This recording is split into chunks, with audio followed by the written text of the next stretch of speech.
Hello, this is Real History. I am Melissa and I am talking to you today. It is October the 2nd.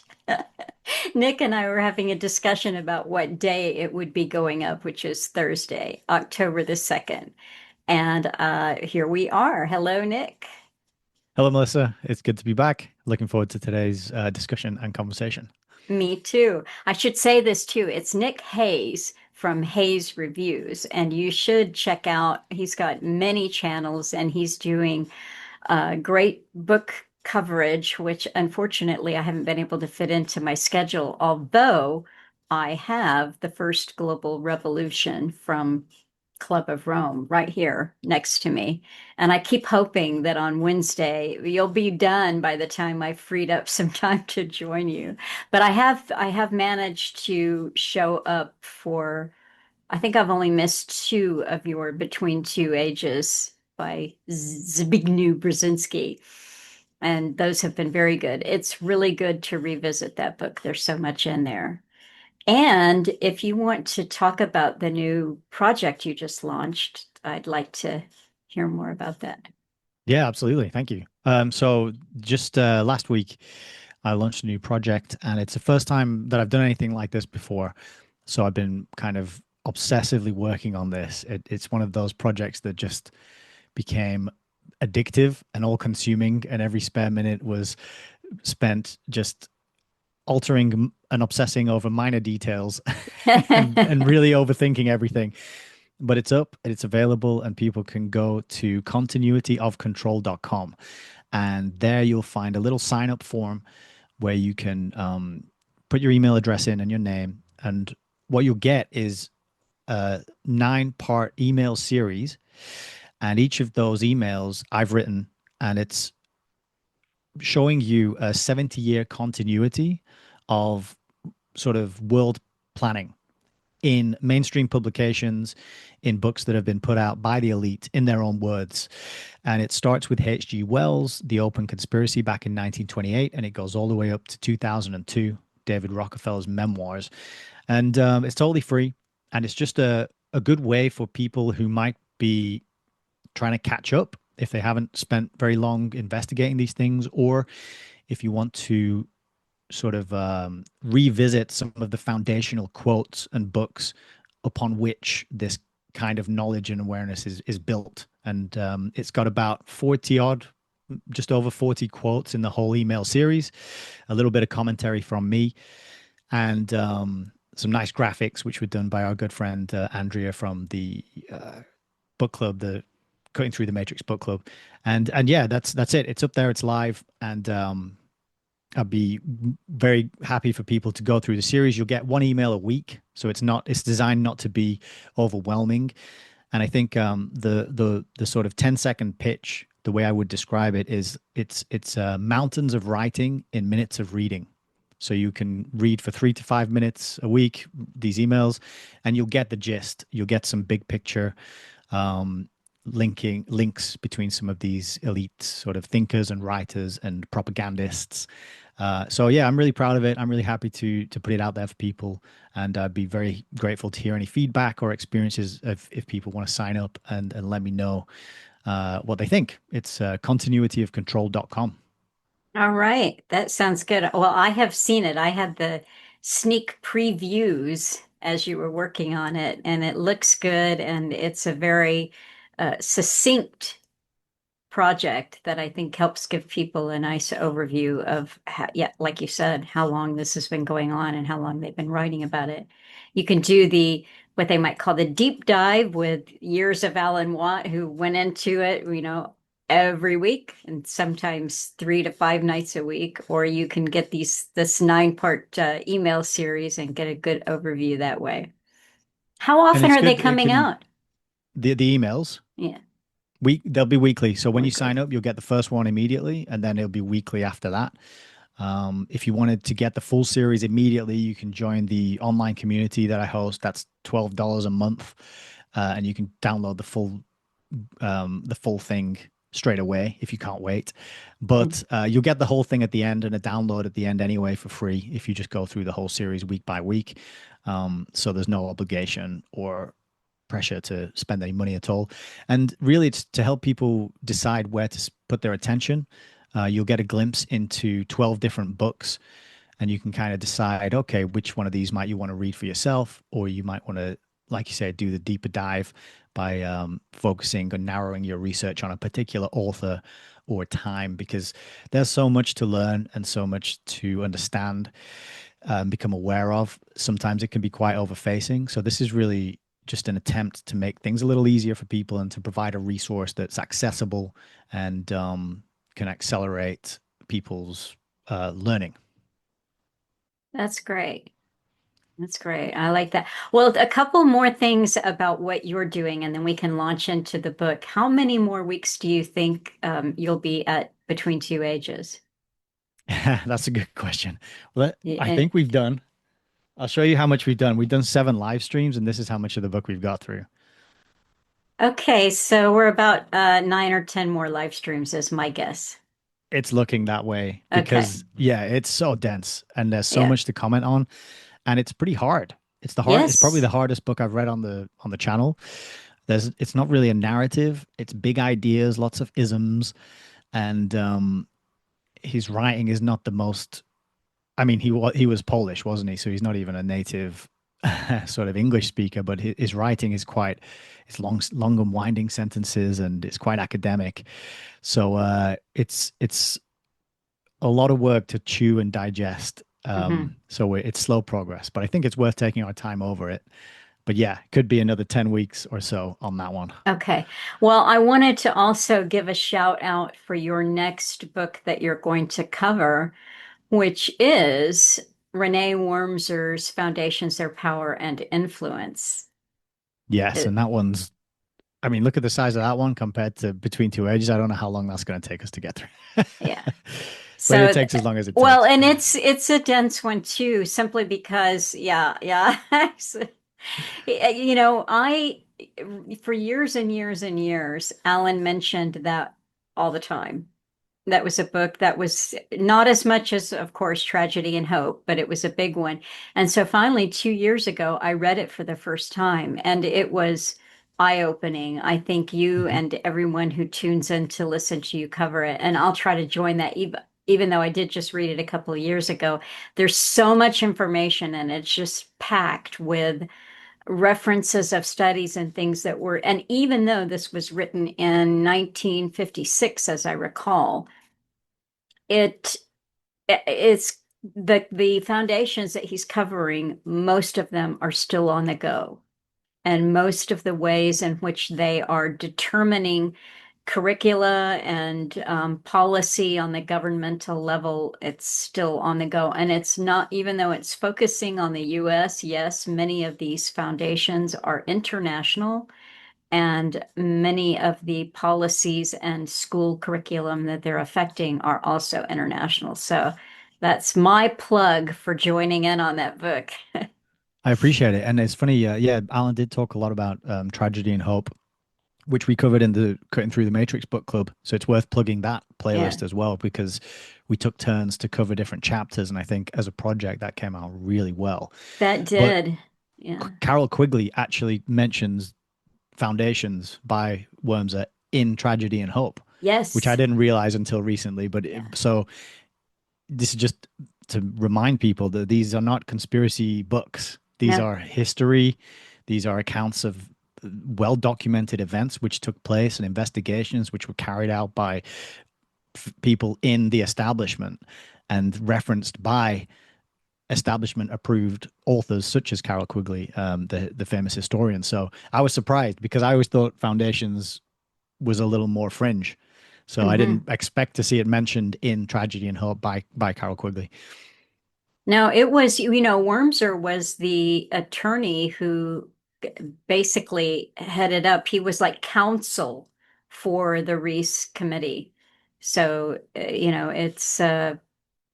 he's given it to you straight. He's somebody who sat in on every single hearing that they had, and it's pretty amazing.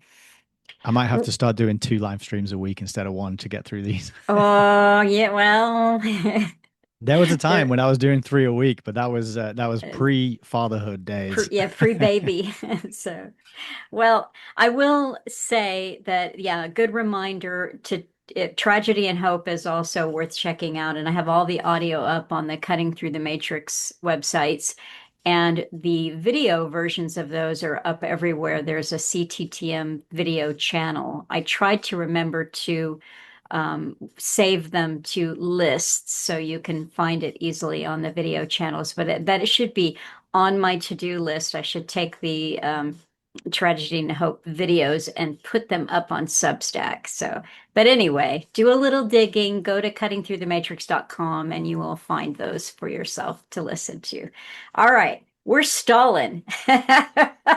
You can tell that we don't feel like we're ready to do this, right? It's, the thing is this is a little book compared to other things. It's pretty darn skinny. It's under 200 pages. And it's good. It's interesting. It was a fascinating world that C.S. Lewis took us to, but both Nick and I, we couldn't just sit down and read it in one go or over a week or a week and a half. The life got busy and there were things in the way. So I picked it up. I think I finally got all the way through it some 3 or 4 weeks ago and kept thinking, well, I'll revisit it and make notes. And all of these sticky notes went on this morning. So this is so lame. And then the first few minutes that Nick and I were talking, I'm like, oh, where's that part he was talking about such and such? I think we should talk about that. So It's that all good. was, Once we get going, our memories will kick in, yes. hopefully, All and right. we'll figure things out. But yeah, I don't have any stickies on my copy at all, and so Okay. I'm just going to be winging it, frantically flicking through the pages to find the things that I've underlined. So Perelandra is the second novel in what is sometimes called the Space Trilogy. I've heard it called the Ransom Trilogy because our Earthling hero is Ransom.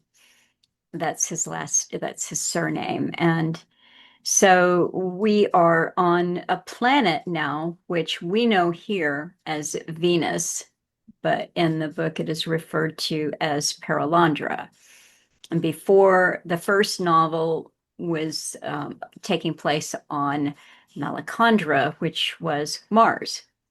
So the setup for this is that the person who is telling the story has been called down from the city, Cambridge, we assume, to kind of look after things and be brought into what is about to happen by his friend Ransom. So our narrator is telling us what happened.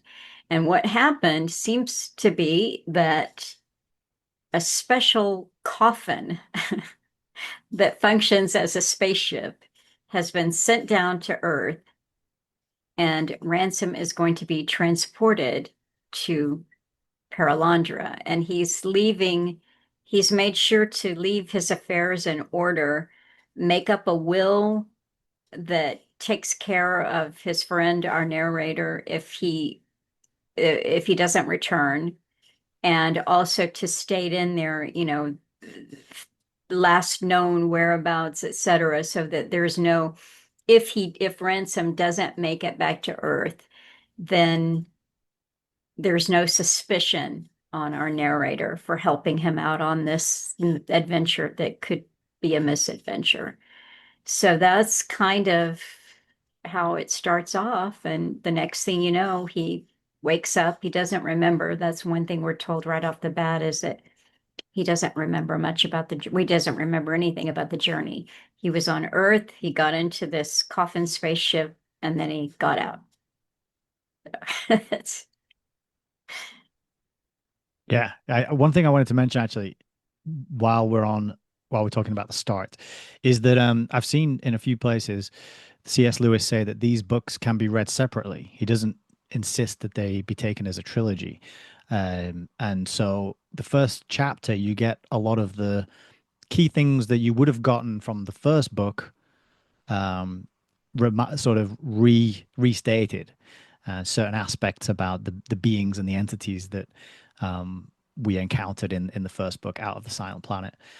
And but one of the bits that I really liked was when the narrator, who we're kind of he's referred to as Lewis. You know, the book's by C.S. Lewis, so he's written himself into it, and he's traveling down, and he has this experience of dread and fear and anxiety and worry, and he keeps wanting to turn back, and I thought it was a really good way of bringing the reader along on a journey, because you're going with this narrator, and he has this anxiety about what's going to happen, and he's not quite sure why he's going down there, and then he forgets his luggage on the train, and he doesn't realize that he until he's halfway to Ransom's cottage, and then he has this moment of like, oh, I should turn back and go and get my luggage, and then he sort of talks himself around, and he thinks, oh, I'll persist. And I really like this because it was this idea of like, leave your baggage, you know, put your baggage down, put it to one side, don't bring it with you on this journey.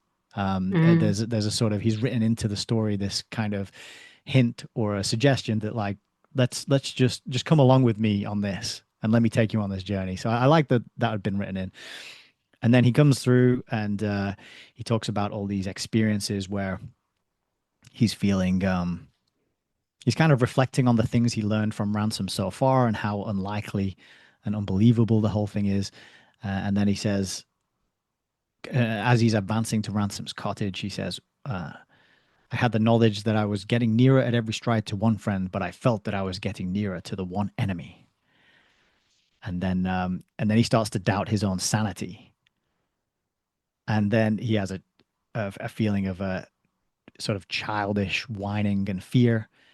And eventually he overcomes it, and he gets there. And when Ransom shows up, he says to him, "Oh, I wasn't sure if you were going to make it through the barrage." And so Ransom knows that there's this barrage happening, and it turns out that what this barrage is, it's kind of it's an artificial creation of the sort of malevolent entities which inhabit our planet Earth, which isn't known as Earth. Is it Thulkandra? I think it's Hmm. known as. Hmm. And our planet is kind of a fallen planet where the non-physical beings are hostile to humanity, and the lord of this place is actually a fallen angel, or in Christian terms, it would be the devil, Satan. So that's sort of revealed in the first book, and I Hmm. really like that intro to it, and how the characterization of how these beings operate on people is to fill their minds with fear and doubt and anxiety and worry. And I just kind of like that setup to before the actual adventure takes off. So I just wanted to mention that. So I Oh, thought it well, was pretty. I'm glad that you did mention that because there I made a note there on page 20, and I marked it here. Okay, so the stickers went in this morning, but I did actually have some handwritten notes to tell me where to put the stickers. And it wasn't all last minute. But the Eldila, he's explaining to Lewis, Ransom is, that it's different where he was on Malacandra. They have their Oyarsa, who's a good, benevolent Oyarsa, and the Eldil or Eldila, the spirits there that he's encountered on Malacandra, are also benevolent spirits. But what Ransom is explaining to Lewis is, on our planet, on Earth, on Volcandra, it's not that way. And in fact, he says, our bent Oyarsa, the black archon. And so when Lewis is saying, "Oh, I had I wanted to turn back," and he said, "Yes, our Eldil, get inside your head." And I made the note, they trick you. So there are voices that you think are actually your own doubts, your own fears, but this is trickery. of our Eldil, which are not benevolent spirits at all because we are the fallen planet. Yeah, that idea of are your thoughts your own, and Hmm.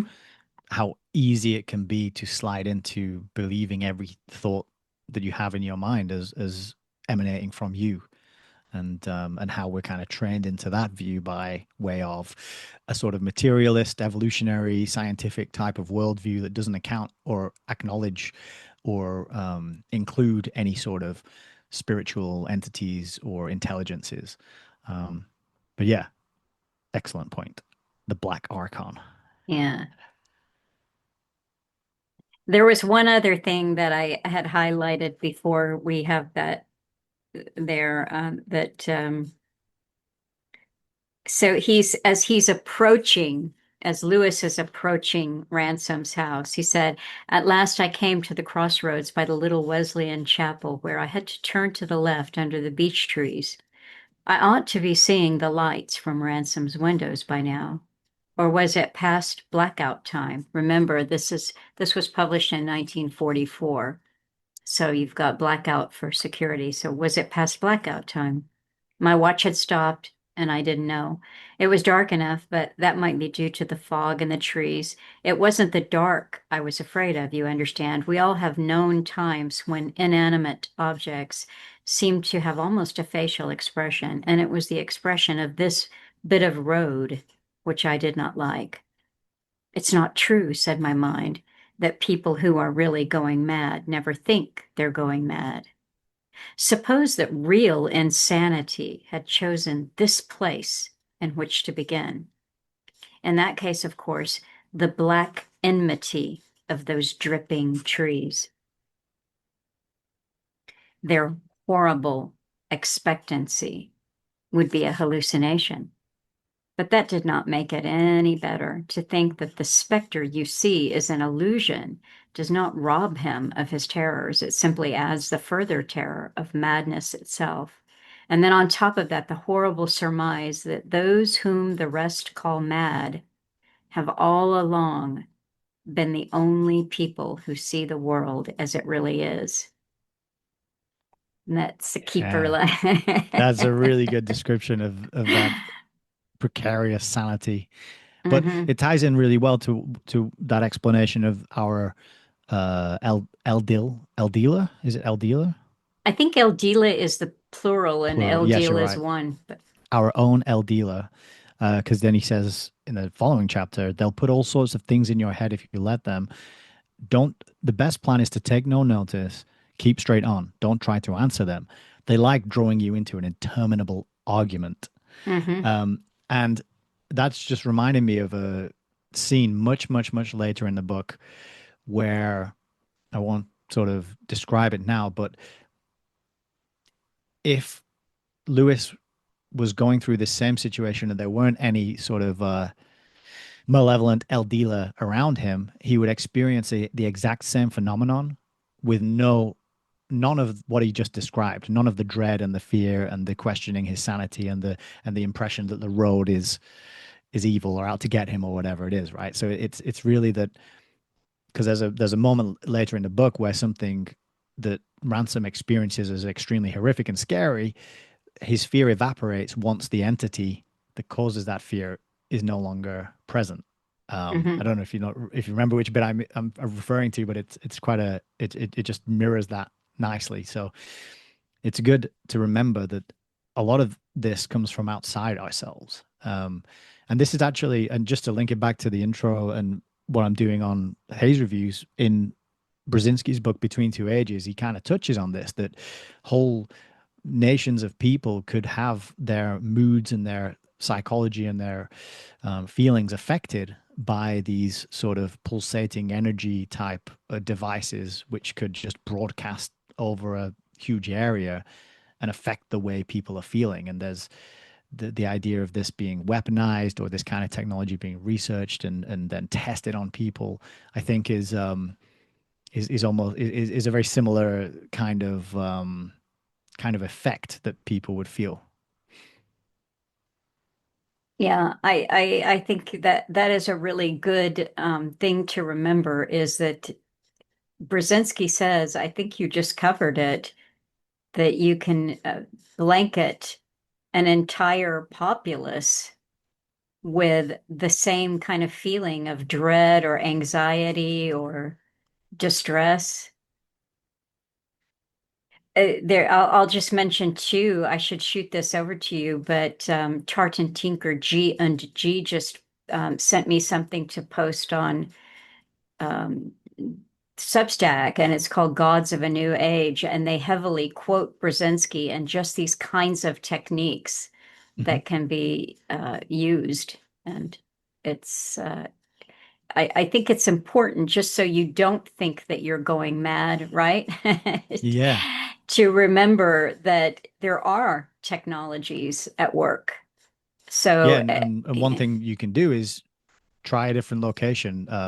Last weekend, my wife and I took my son to a beautiful place here. It's a National Trust uh, area that's sort of protected, and you pay some money to go through. You drive your car on, you get out the car, and you go hiking, and there's deer parked there, and this big stately home and a huge garden.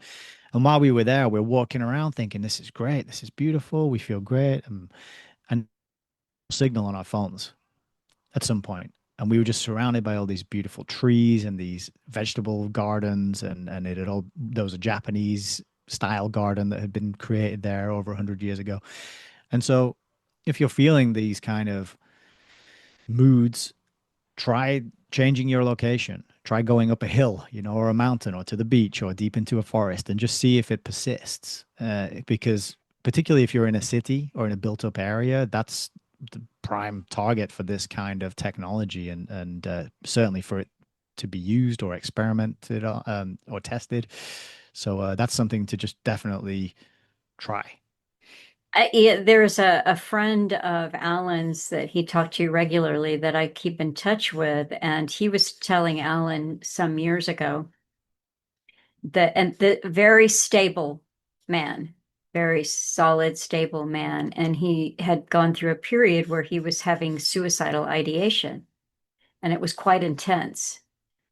And he said, then Wow. because this gentleman is a scientist, and that's his training, and he said, I decided to time it. Every time I had a suicidal thought, let's look at the watch. Now it was every 7 seconds, so this was an intense thing that was happening to him, but it was every 7 seconds.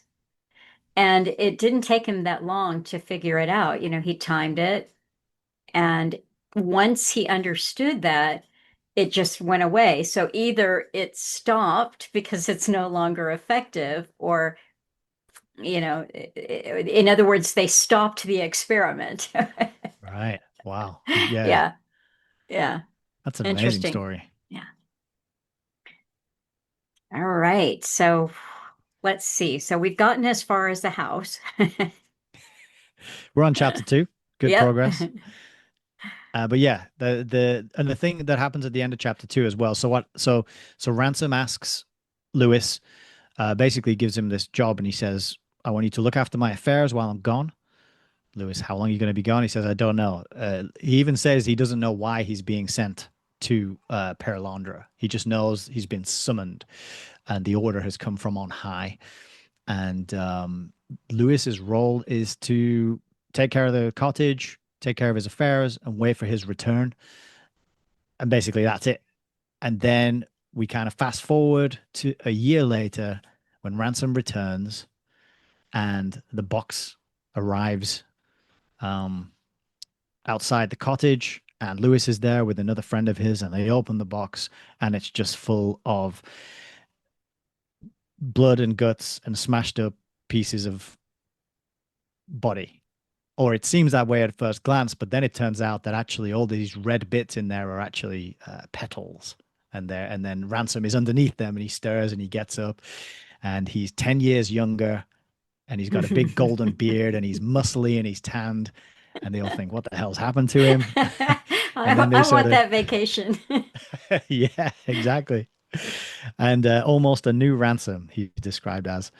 And then they sort of take him in, and then he starts to give Lewis the story And then what we're reading is sort of Lewis's writing up of what he's been told by Ransom has happened to him on this journey and on this second adventure of his. So that's kind of the introduction. That's the first two chapters. Oh, the third chapter as well. No, that's the first two chapters, and then the third chapter gets into the actual um, adventure. But one of the things that I really liked that I underlined in the third chapter is where they're trying to get the story out of Ransom, and he's explaining things, but he's having a lot of difficulty. And Lewis says to him, "Of course, I realize it's all rather too vague for you to put into words." And then Ransom sort of takes objection to that and says, "On the contrary, it is words that are vague. The reason why the thing can't be expressed is that it's too definite for language." Mhm. And I just really like that little thing that they threw in there because you have to stretch your imagination a little bit to go on this adventure because it's to a place that is so unfamiliar and so strange and just works in a way that we haven't really seen. There's familiar aspects to it, but there's scale that is unlike anything we're used to, and so I just like that little thing that they threw in there to say Mhm. that it's words that are the problem. They often fail to allow us to adequately express or describe the things that we're experiencing or that we want to communicate to other people. So it's good to acknowledge that and be aware of that up front. There And was then the adventure begins. yes, and there was something else before we begin the adventure, though, that came up here, and it will come up later, much, much later in the book. But um, it's an interesting concept. So there's some questions being asked. What was it like to travel in the celestial coffin? What were colors like? This is what you're talking about, the words that what it's inadequate to explain. Ask what color? What colors? Yes, what colors? And then you can't pull it down. You can't find a word for it. And he says, so you think you're going to have guts and palate forever in a world. This is McPhee who was there, his friend who was Scottish, and he was arguing against a Christian idea of resurrection. He said, so you think you're going to have guts and palate forever in a world and shall be no eating, and genital organs in a world without copulation. Man, you'll have a great time of it. When Ransom suddenly burst out with great excitement, oh, don't you see, you ass, that there's a difference between a trans-sensuous life and a non-sensuous life? That, of course, directed McPhee's fire to him. What emerged was that, in Ransom's opinion, the present functions and appetites of the body would disappear, not because they were atrophied, but because they were, as he said, engulfed. He used the word transsexual, I remember, and began to hunt about for some similar words to apply to eating after rejecting transgastronomic. And since he was not the only philologist present, that diverted the conversation into different channels. But I'm pretty sure he was thinking of something he had experienced on his voyage to Venus. So that's the part where we're talking about the vagueness and the definiteness of language is right in there. But the idea of the trans is an important one for C.S. Lewis, and this is going to come up. And it isn't that you won't have it, it's that it's transfigured.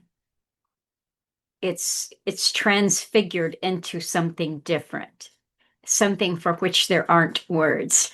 So I wrote underneath that as well, transhuman, yes, because it's a bit of a more without the baggage that word has, obviously here in 2025, um, the word trans just sort of meaning I don't know what beyond is that what it can kind of it can, would that be yes. a Yeah.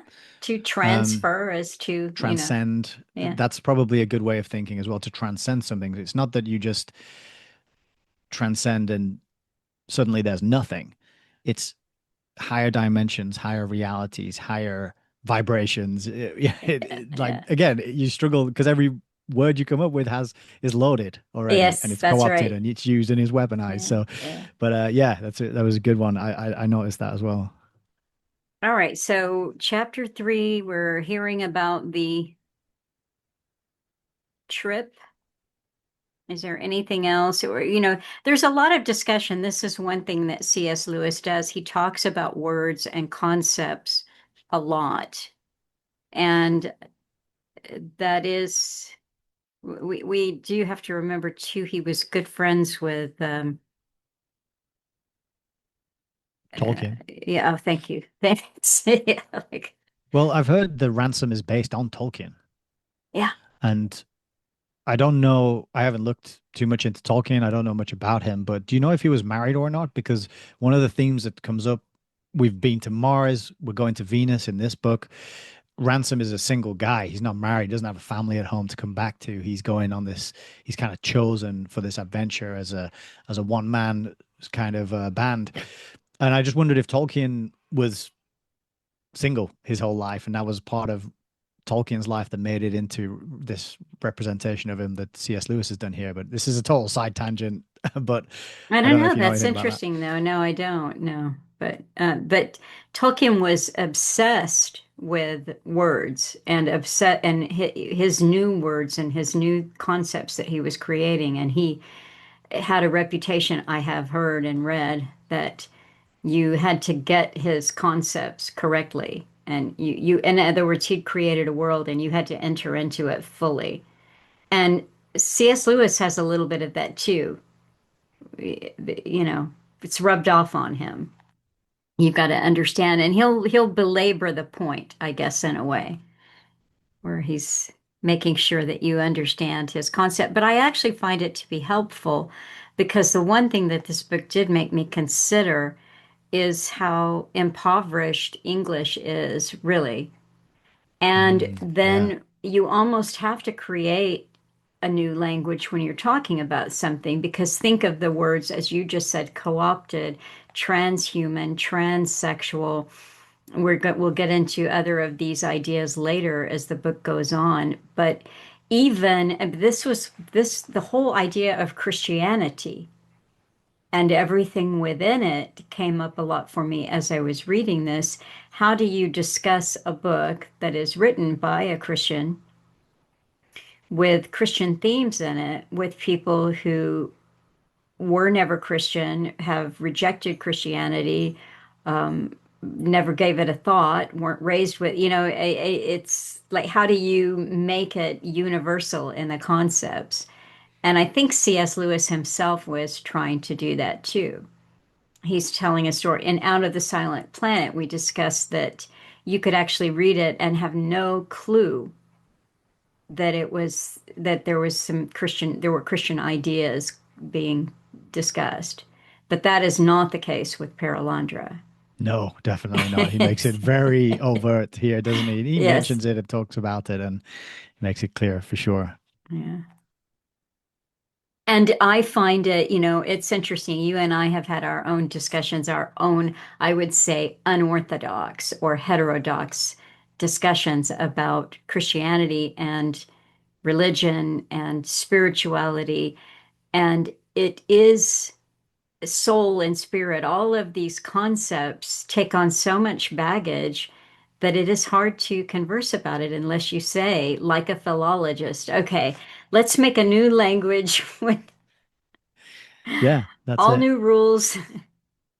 Your own definitions, your Hmm. own reference points, but I think it's a good exercise to do that because not doing that leads to a lot of conflict, misunderstanding, people talking past each other, people failing to hear what the other person's saying. When if you paused to define the terms that you're using, it could probably clear up a lot of misunderstanding. And you could Hmm. realize that actually you're saying God and I'm saying God, but we're talking about two totally different things. Right. And that could happen for so many different terms that people that are everyday terms that people use and they think they know what they're talking about, but they can have very different meaning for each individual. And so Hmm. getting in that habit of clarifying the words and what do you mean when you say soul? What do you mean when you say spirit? Hmm. Is good fun. Probably not for everybody, but it's a good practice for people who actually want to learn and understand things and sort of approach truth. You have to be sort of specific in the words you're using and the concepts and the ideas that you're exploring.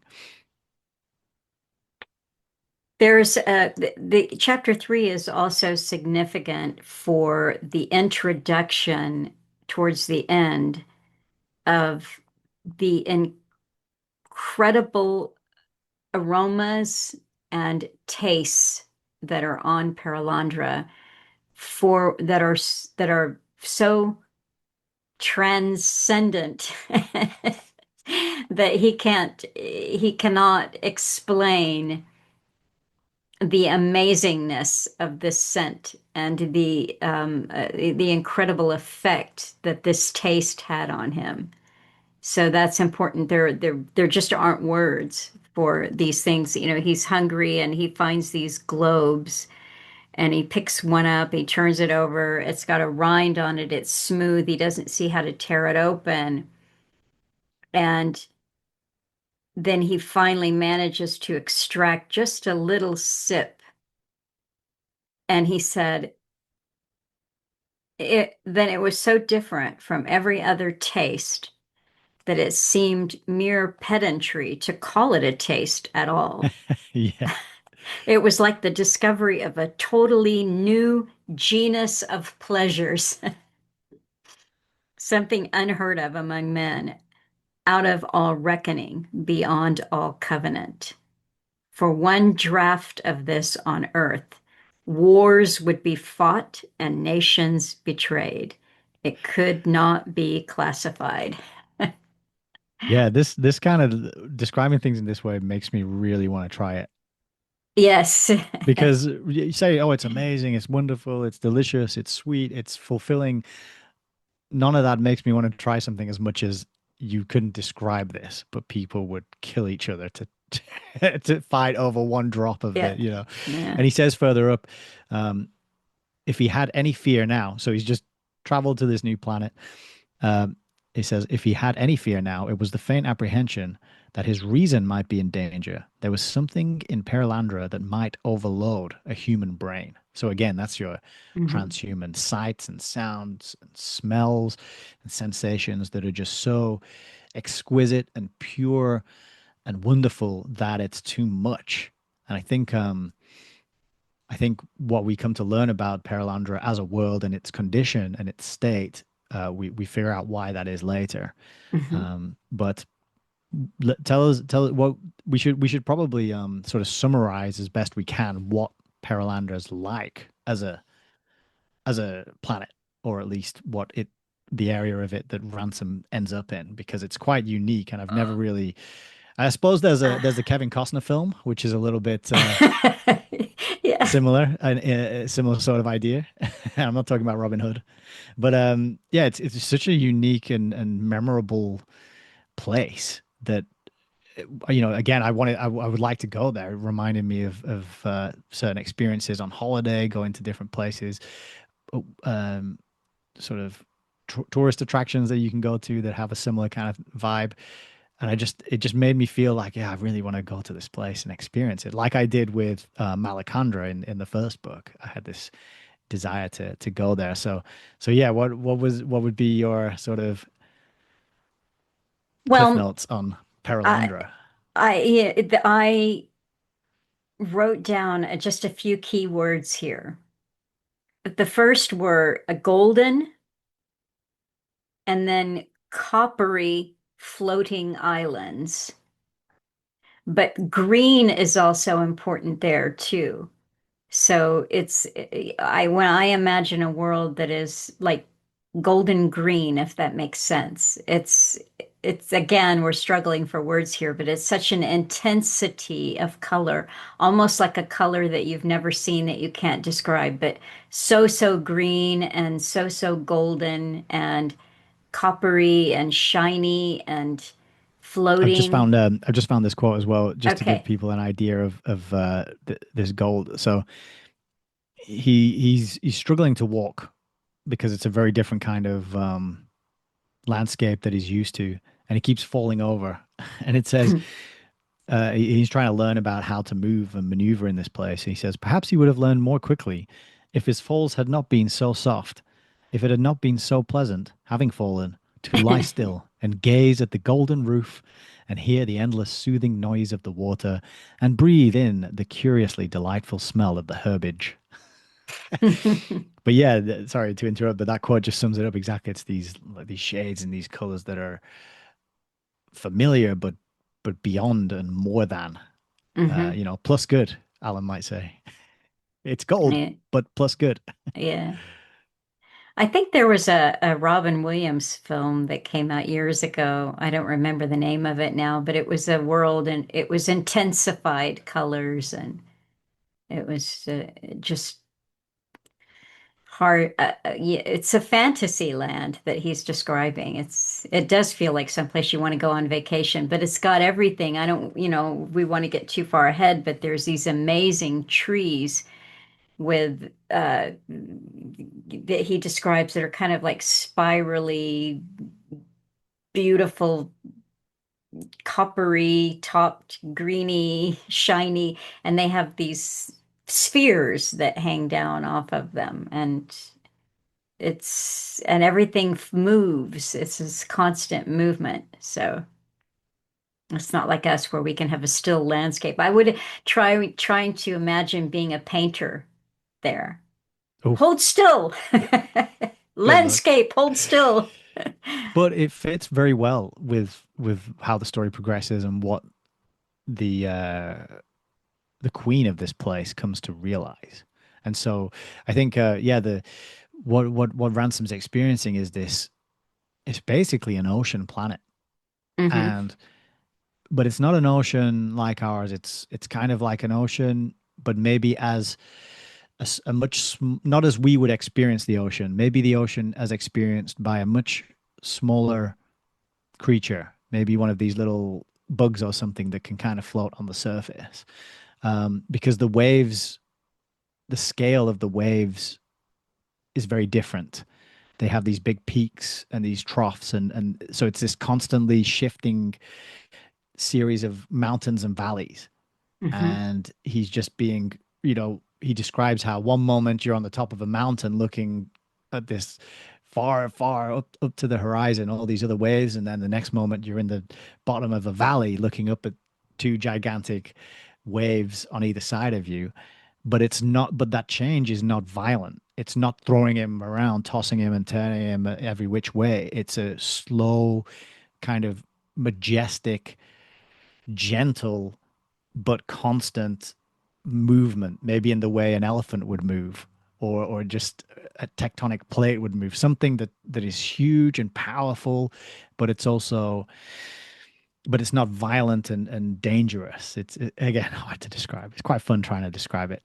But he's Yeah. moved up and down on these waves, and then he finds some sort of floating islands, and that's where he's struggling to learn how to walk because the angle's changing all the time. Sometimes he's going up, now he's going down, and having to walk in a way that matches the movement. It's like trying to finding your sea legs on a boat. Similar would be a similar sort of concept, wouldn't it? And that's kind of very very different to Malacandra in the first book, which is more like Earth, just Hmm. fixed land with lakes and rivers and mountains. This is almost like an inverse. It's mostly water, Hmm. or it seems that way at the beginning, and then the floating island. But even the water, it's not salty. It's not salty ocean. It's water. The water of the oceans is healing and it rejuvenates him, and he can drink it, and Hmm. it's kind of health giving and life giving because there's that crazy irony, isn't there, of sort of being stranded in a boat on the ocean and dying of thirst because you can't drink the seawater, even though you're surrounded by water. It kind of, but there it's pure, it's clean, and then everything is all the vegetation and the plants as you mentioned. Everything he encounters is kind of agreeable and pure and beneficial to him in some way, and sort of there he's in. It's like everything's in tune and everything is harmonious, and he doesn't really encounter predators or uh, sharp, prickly things that hurt him. It's all a very, it's kind of like, well, I suppose it's sort of like being in the womb or something, isn't it? And that might be a quite an appropriate metaphor to kind of draw on as we'll sort of see. But yeah, that was my sort of first. That's his kind of early experiences in this place, anyway. Well, that you remind me to say that it's a pre-fallen world. Right. So it is perfect. It's pre-fallen in the Christian sense. But the movement, the total movement, as you were describing this, and this slow shifting but constant. See, here on Volcandra, we are also always changing and there is movement, but it looks more static, and that's almost deceptive, but it lulls us into this factors into the discussions that he has with the lady, that it we're lulled into becoming attached to the Mm. static and attached to that which doesn't move. And it's we grab a hold, we have a house and we fill it with things, and none of that exists there. You don't sleep on the solid land. That's the thing that they are forbidden. And we can get into that more deeply, but after he has that first sphere, that aromatic sip that is indescribable, but nations will go to war for it, he said that it would be, he actually said that to repeat the experience, to want to repeat the experience, would be vulgar.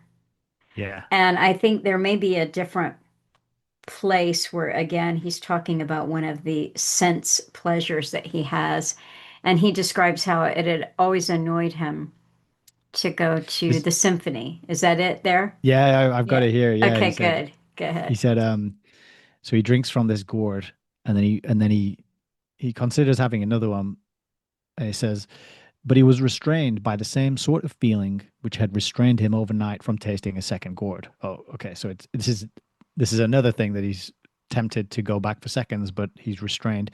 He says he had always disliked the people who encored a favorite air in an opera. That just spoils it, had been his comment. But this now appeared to him as a principle of far wider application and deeper moment. This itch to have things over again, as if life were a film that could be unrolled twice or even made to work backwards. Was it possibly the root of all evil? No, of course, the love of money was called that. But money itself, perhaps one valued it chiefly as a defense against chance, a security for being able to have things over again, a means of arresting the unrolling of the film. That is so good. I could almost hear it again, Nick. It really made me ponder and think, because I've had this conversation with people, and it really gets into me to there's so much discussion about Christianity, about self and selflessness, and we I don't want to get ahead of us in what these discussions are going to be and how they come to be, but there's so much of it going on in the book, and I think about comfort. See, this is the thing that the pre-fallen world doesn't have. It has every sensual or trans-sensual pleasure that you can imagine, things that cannot be described. Trans-sensual, I like that. That one hasn't been co-opted yet. We should coin that one. Yeah, well, I actually think it may be in here somewhere. It may C.S. Lewis, I think that word, well, no, he's got, yes, it's trans-sensuous versus no-sensuous. That comes up on page 30 there, I think in chapter 30, when he's describing that in the world that you transcend into, it's not that there is no sensual. It's trans-sensual. So it's a, yeah, it is a beautiful concept there. But so again, into where we are with comfort, you see what money does, because I think money and comfort are inextricably linked.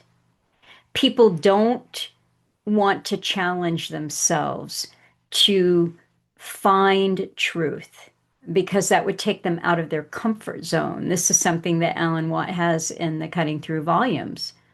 They don't want to leave their comfort zone.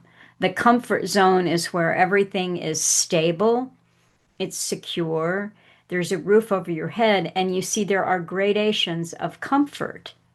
You can, if you are the King of England, then your level, your comfort requirements are much different than if you are the footman for the King of England or some garden worker type person. Everybody has their their comfort zone. So for a worker in a factory, and I don't mean this to be uh, putting the factory worker down, but his comforts might be the weekend football game and the beer, and that stability of knowing that he's always got the football game and the beer makes him feel comfortable. Mm. Whereas that wouldn't be at all comfortable for somebody in a different socioeconomic bracket. But these are concepts that he touches on, not explicitly like that, but throughout the book is Perelandra is constantly moving and is full of wonder and beauty, and no sensual experience, no trans-sensual experience is ever repeated. Mm. And if you think about it, it's not just money and comfort and everything, but addiction.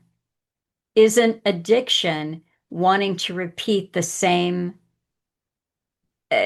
pleasurable experience over and over and over and over? Yeah, And that's it. And even when it's well known and it's not even controversial that the first experience is always the best and you never get back to that first time and the heights of that and the intensity of it or whatever it may be, yet still so many of us get caught in the grips of these addictive behaviors. So yeah. that's a So good point. it's a whole, but again, I think the pre-fallen concept is important there because it doesn't occur to them to want to repeat the experience. There's always something coming. And because of the built-in instability of the actual landscape, they just are going along with it. And then Yeah. that's the next beautiful thing. And there it is again. And it reminds me Well, not of even again. There it is. Oh, no, and that's there's another one. yeah. Well, but that and that's described, that's captured in the way the fruit is described, which is whatever fruit you eat is the best fruit is the one you're eating. Yes. And there's never another better. It's not a case of, oh, well, I'll just put that one in my pocket because I might find a better one over here, or Yeah. I'll gather all the fruits and just pick the one that looks the juiciest and the ripest. It's like the one you are having right now is the best one, Hmm. and he directly experiences that, and that's what quenches his thirst or satiates his hunger. He just goes, "This is the best one. Nothing could possibly be better than this." And then he's satisfied, and he doesn't even he's got a he mentions, I just saw here that he mentions he has an inner, let me just find it again, inner advisor, which is forbidding him to take more than he needs to and to repeat these experiences. And that reminded me of conscience and Mm. Jiminy Cricket, Pinocchio type thing. Always let your conscience be your guide. And just how, like, I know in Christian theology, the conscience is kind of where God, that's part of what God is, that's part of, I don't know, I'm going to butcher it because I don't do theology very well, but conscience is kind of a connection to God, or is part of what how God expresses within us. Um, and listening to our inner conscience and our inner sense of right and wrong, and the objective morality that God provides and create and that comes from God. Um, that's kind of been removed by the scientific materialist uh, Darwinian evolution worldview.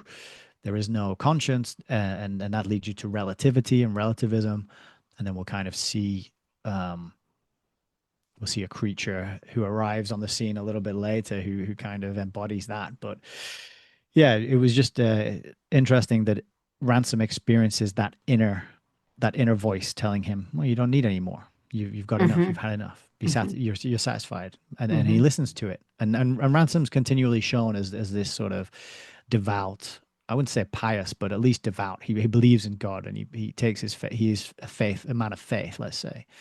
And so it makes sense that that he has this inner conscience that he can listen to and that guides him.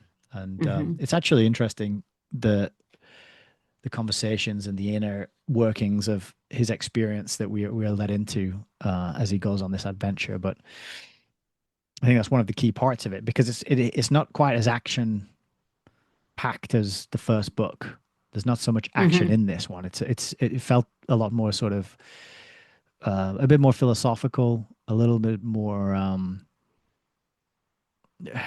symbolic maybe. It's not it just didn't seem to have the same adventure. It's an adventure for sure, but it didn't have the same kind of pace and maybe tropes of an adventure story that the first one had. It seemed a little more reflective and a little more maybe metaphorical almost. But No, you're right. I mean, I actually thought I could summarize it in, like a minute. Even the key points. And that's not a criticism. It's just, he goes there, this is what's at stake, this is how he deals with it, and then he comes back. Uh, yeah, this is really, that's it. yeah. So actually, I suppose we should get on to the Green Lady. Yes. The Green Lady appears in what chapter is this? Chapter four? Yeah, chapter Uh, four. And yeah, who is the Green Lady? well, the Green Lady, I like how he describes her. She is a goddess carved of green stone. That is the Green Lady. And the what we learn, and I think we can go ahead and interject this right now, is that she is the Eve of this planet. And her is it Thol? Is Thol her man? The king, or Tor. Tor, yeah. Thol is Thulkandra, yeah. So Yeah. Tor is the man. So she's the green goddess, and she's hard to describe. I think it represents like an Amazon woman.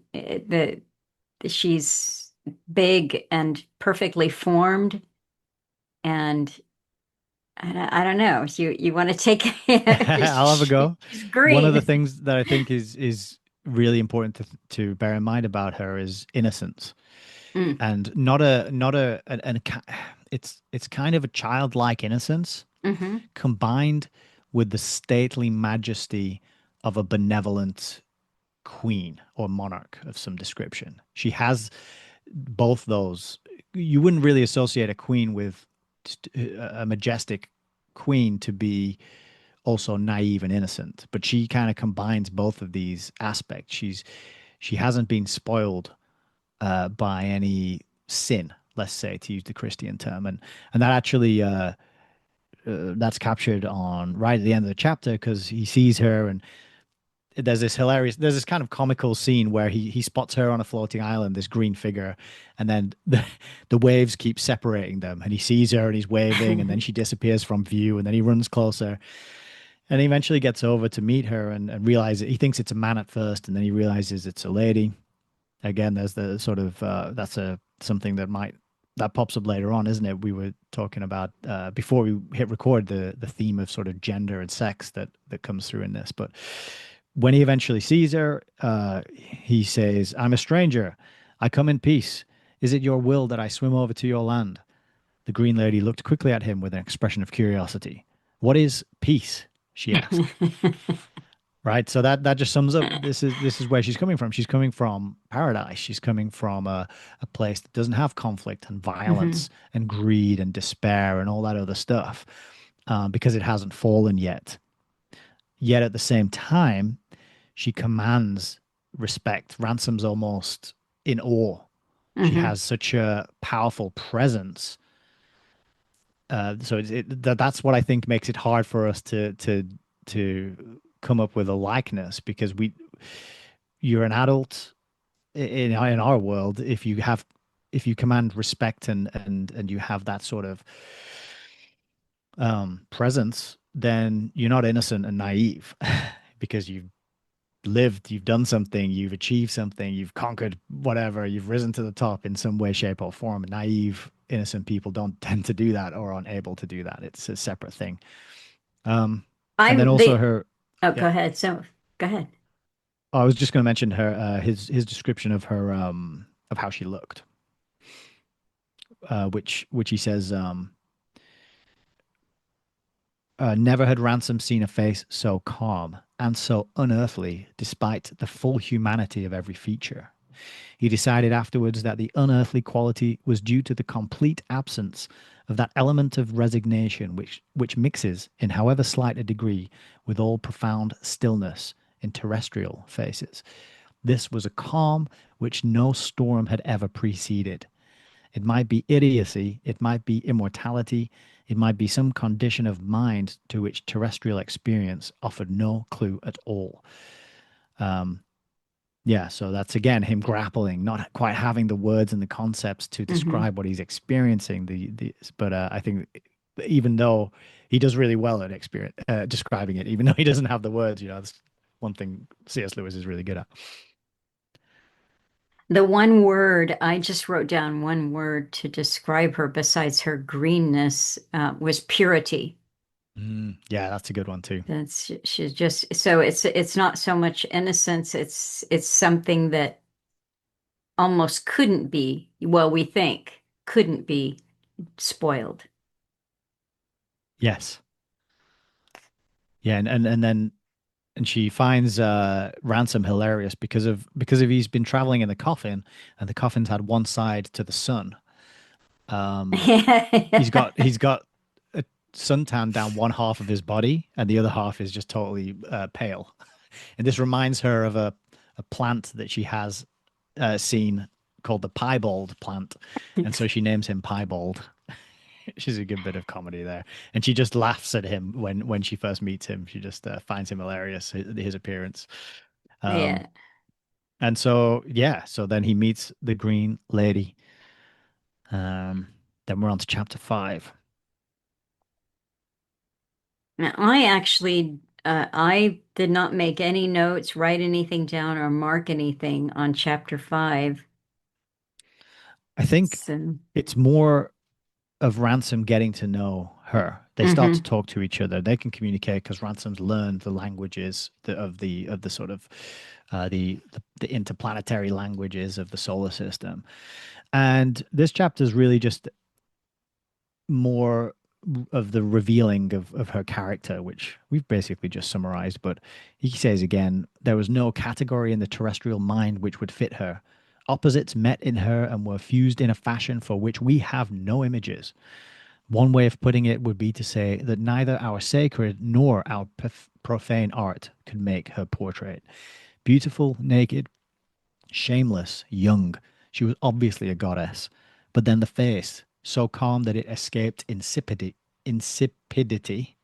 insipidity by the very concentration of its mildness. The face that was like the sudden coldness and stillness of a church when we enter it from a hot street. That's a wonderful simile there. That made her a Madonna. And it goes on like that. That whole paragraph is Hmm. is all this kind of stuff. It's kind of like this, but that's not quite it. The And one thing of chapter 5 that I made mental note of is the concept of growing old.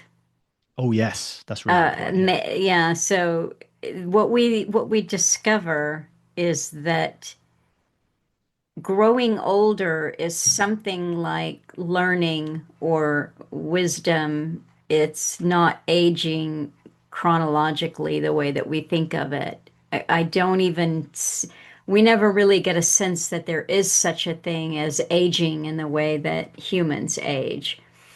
But she's, when Ransom introduces concepts to her or discusses things with her, here's one point where she says she's getting very intense and her head is bowed and her hands are clasped together. She's having an intensity of thought, and she looked up and said, "You make me grow older more quickly than I can bear."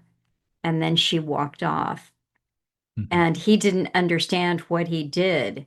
And then he said it was suddenly borne in upon him that her purity and peace were not as they had seemed, things settled and inevitable like the purity and peace of an animal, that they were alive and therefore breakable, a balance maintained by a mind and therefore, at least in theory, able to be lost.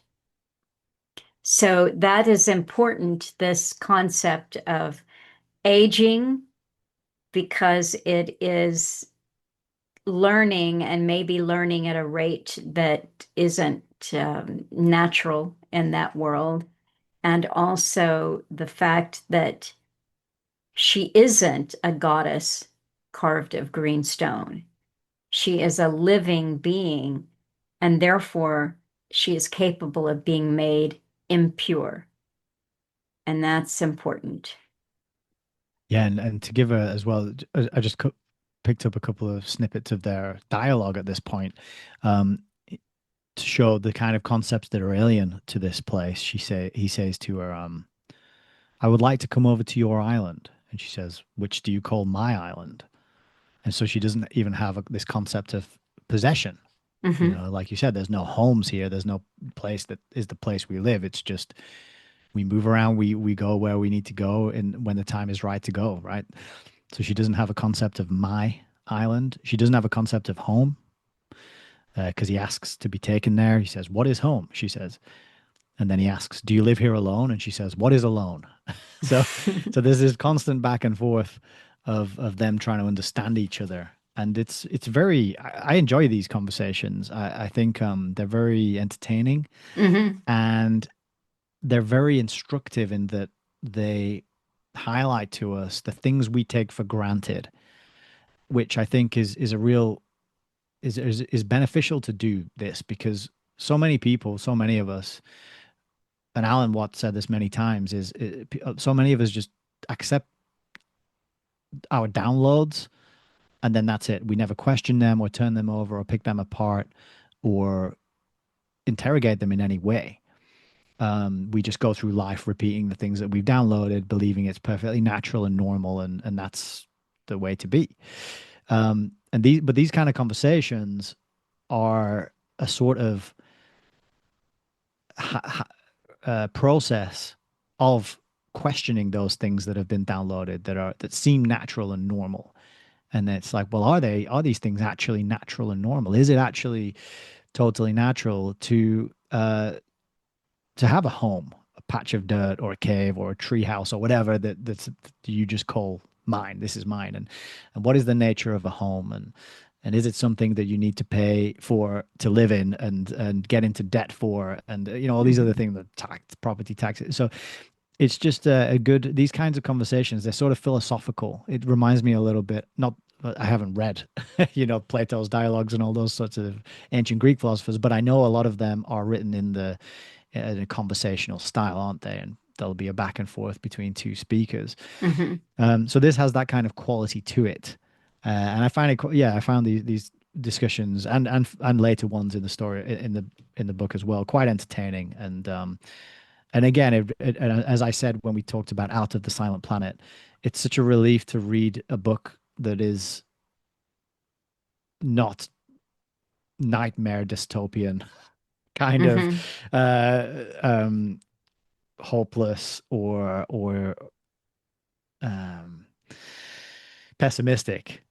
I'm really enjoying going through this series at the moment, just to have a reprieve from all that sort of stuff, the state of the world and where it's going, where we're being taken, where we're being led. It's a real relief to have something that's a little more wholesome.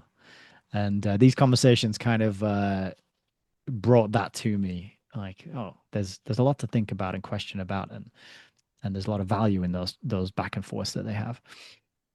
You mentioned Plato, and I was listening a couple of weeks ago. If I can find it again, it was just something on YouTube. I'll post it up, but it was just a lecturer who was discussing Perelandra and themes in it, and I only had a chance to listen to about the first 15 or 20 minutes of what was about an hour and a half. But one thing that he mentioned was the C.S. Lewis talking about Plato and the concept of forms, Plato's concept of forms, and C.S. Lewis saying, "Oh, his audience, you don't know. Oh, you haven't studied your Plato." So this lecturer was saying, with Plato's forms, his concept of the forms of matter and this plane were faint and pale and washed out and not fully formed and somehow diminished, whereas Plato had a concept of the spiritual as intensity of color. The forms were vibrating loudly and strongly and forcefully and with great color and that was Plato. And then C.S. Lewis is painting a world in which everything on Fulcandra is like a faded mirror image. It's washed out, it's drained, and it's only when you go into the space and you get to go to Malacandra and Perelandra that you see this intensity of color. So this lecture was describing something I just thought was interesting to C.S. Lewis, the world of spirit. And this lecture made the point, and for most Christian thinkers, the world of spirit is where we gain intensity and depth of form. And then I had to bring Alan into the equation when I was thinking about that, and I actually played just a little bit of that conversation that he had with Jackie Petru from September 28, 2006. And he's repeating something that he said to her before and that he said in other talks is this plane matters. And Alan never sold the human experience and the world of matter short. He did explain to Jackie in that talk, we are. If you have chosen, if this is where you're putting your intent, then we are progressing towards something. But what we do here matters greatly. So he never made distinctions between a vividness of one plane as opposed to a diminished quality of another. It's Hmm. this is where we are, and every action that we take, every thought that we think, everything that we put out into the world is of great importance to that end. So a little digression there on philosophies of matter versus spirit. No, excellent. Very and what it reminds me of, just to just sort of add and riff off that a little bit, is I've I was raised Catholic, Roman Catholic, and so going to church, and I went to my school, secondary school and college. So right up to 18, they were all Roman Catholic sense of education. And I didn't really take it that seriously or care that much about it until really lockdowns began, and I started listening to Jay Dyer and his arguments with atheists and Muslims, and not that I saying people should go and listen to those or that they're particularly valuable. But one thing that he talked about was the transcendental argument for God. And that got me very interested in the existence and the reality of a creator. And it really brought me to accepting that it's the way more likely that there is a creator in this place and where we are, and we were created intentionally with some sort of purpose in mind. Um, but what I started to think about Christianity in particular is one aspect of it is, well, you being a Christian, you're going to get eternal life in heaven with God. So what happens here, don't worry about it so much. Um, kind of, say your prayers and do good deeds and be a nice person, and then you go to heaven and, happily ever after, literally. And I thought, in the hands of for lack of a better term, the enemy, that's a really good thing to spread around to people. Don't worry about what happens here because it's all in the next life. That's where it's at. This place is fallen. It's beyond redemption. There's nothing you can do about it. That's just the way it is. That. Accept it, and focus on what's after this. You Hmm. know, and I can't shake that feeling of, if I was a psychopathic elite type character, I'd want people to check out of this reality and focus on what's next, because it would make it easier to control them and enslave them and do all the dastardly things that I want to do to them. So I resonate much more with, it is important what happens here and what we do here, and not only that, I've had personal direct experience of when I start to take my life more seriously and what I do and the things I think and what I say and my output and my contributions to truth or this study, of books that I do on the channel, and my life gets better. But I also notice when I pray, my life gets better, and I appreciate things more. So yeah, I just want to kind of underscore what you said, and what Alan taught is that it does matter, and what we do every second of every day does matter, and we might not know the big picture, and we might not have access to the dimensions beyond in the spiritual realm. Some of us do, I think, some of us don't. But it does matter. We're here. We've got this time. We are present. We have all these experiences. We have a voice. We have a soul. We have a creative ability. We have a conscience, right? And yeah, I really do resonate with that message. I think it makes a lot more sense to me than some of the Christian teaching. Like, don't worry about it. This place Well, is terrible, but the next one's going to be great.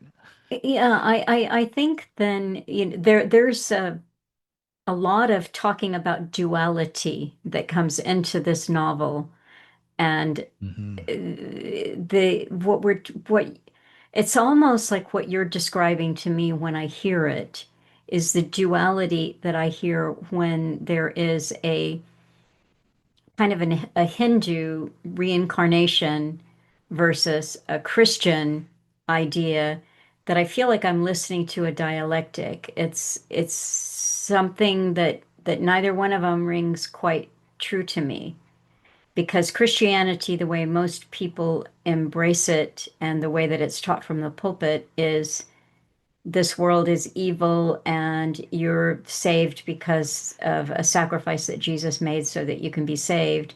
And so, depending on what church you go to, there may be an emphasis on good works or doing something good here while you're here, or there may not be that much of an emphasis on that. Or the kind of Hindu reincarnation idea is, if you get it wrong, you'll get it right next time. It's sort of, well, I'll do better next time, or, as you continue to incarnate. And I think But that there's, yeah, well, I just, with the idea with Alan is there's no guarantee. There's no guarantee. He made that clear in that just that little clip that I played on Sunday. You're progressing towards something if you have that intention. Everything, every action that you take is of utmost importance.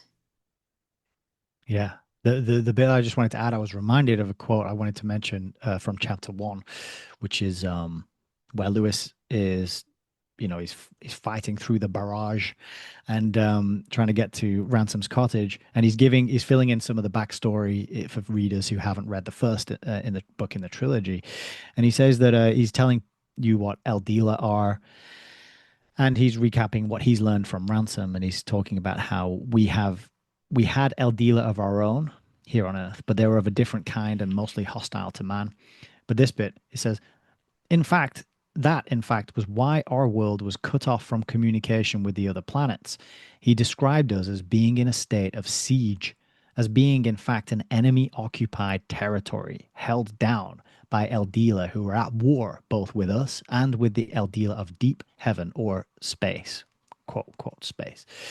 And I think that's just, I just wanted to mention that while we're talking about these kind of concepts, because that resonates more with me than it's just a fallen place where everything's wrecked and it's useless. Because this place is clearly not all completely evil and terrible.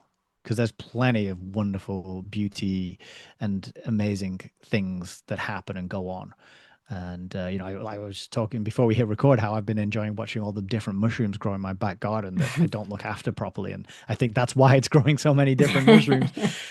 And I'm just amazed. I go out there and I just think, wow, what an amazing thing to see.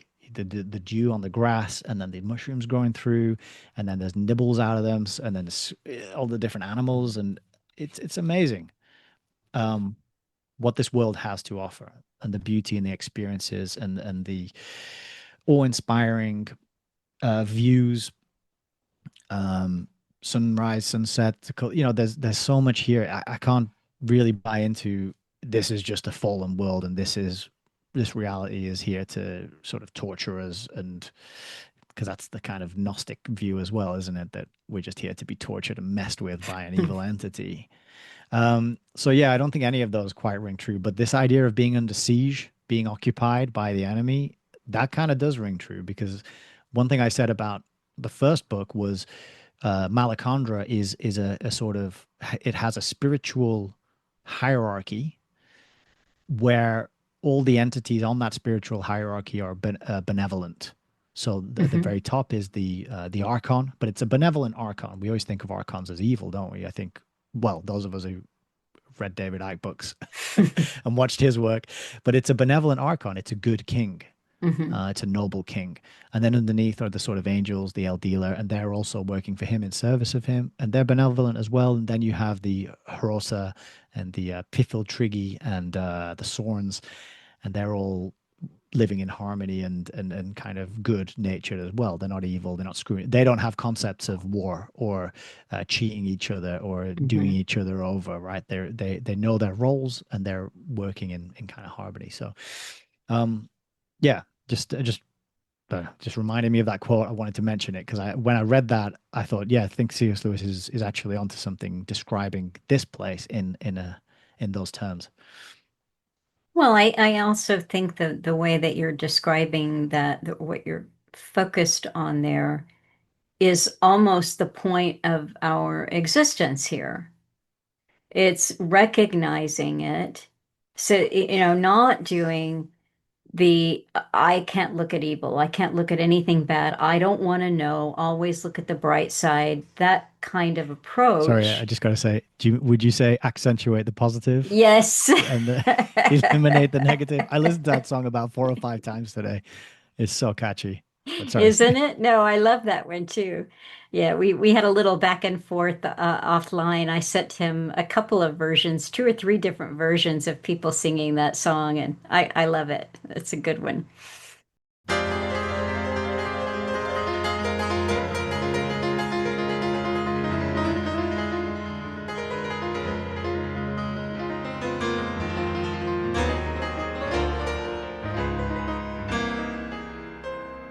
Now gather around me, everybody. Gather around me while I testify. I feel a someone coming on me, and the topic will be sin. That's what I'm again. If you wanna hear my story, then just chill out, don't be uptight, while I review the attitude of doing right.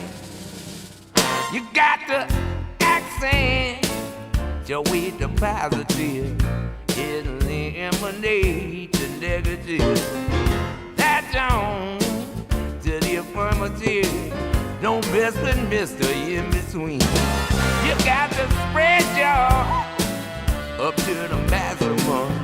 Bring a balloon down to that minimum. Have faith or pandemonium, liable to walk up on the scene. To illustrate my last remark, talking about the Jonah in a whale, Noah in a ark. What did they do when everything looks so dark? Man, they say we better accent, shall we the positive, it'll eliminate that negative. That's on to the affirmative. Don't mess with Mr. In Between, no. Don't mess with Mr. In Between.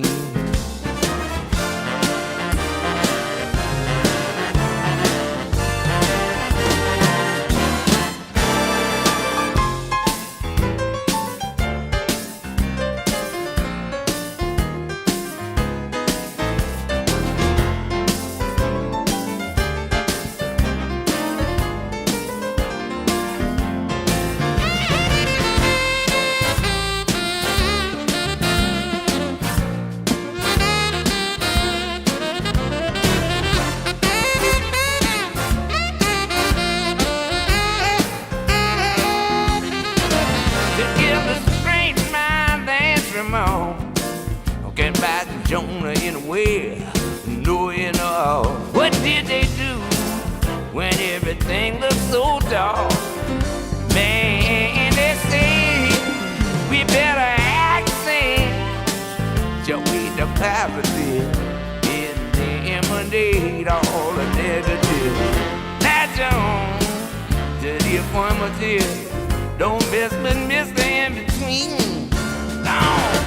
Don't mess with Mr. In Between. No, don't you mess with Mr. In Between. Don't you mess with Mr. In Between. Don't you mess with Mr. In Between.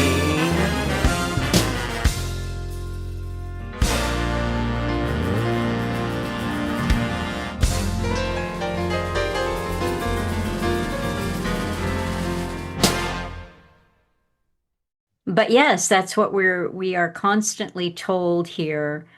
You know, regardless of the religion or the thinking that you're doing, is you're supposed to look at the bright side. You can acknowledge that this is a fallen world, but you know, you don't want to address it because you know you're going up there, or you kind of have a magical thinking component. Yes, I do think that there is truth that if you focus on good, you know, maybe more good is going to be drawn to you. But people take this to an absolute extreme where they can't acknowledge it. They don't want to hear about evil. It just, no, I don't want to know that.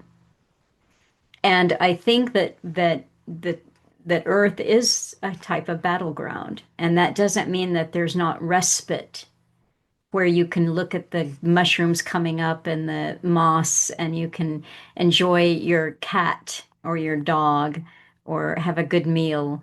These are all what you would call respite, comforting things, even comfortable things. But to never lose sight of the concept that it is a battleground. I think that's become quite clear to people. Certainly, I would hope in the last few years. Some of us figured it out. But yeah. Okay, we should probably crack on. We're on chapter 5, and let's see. I will say, I think we could get right down to the stakes of it. We could say who appears and what. Yes, I was just looking for I was looking for that because he has some quite a few of these audiences where he makes the queen older, the Green Hmm. Lady, and then she'll kind of have her fill, and then she'll send him away when she's had enough. And then eventually, though, they notice something dropping out of the sky, don't they? Hmm. And splashing into the water from a distance. And oh, hang on.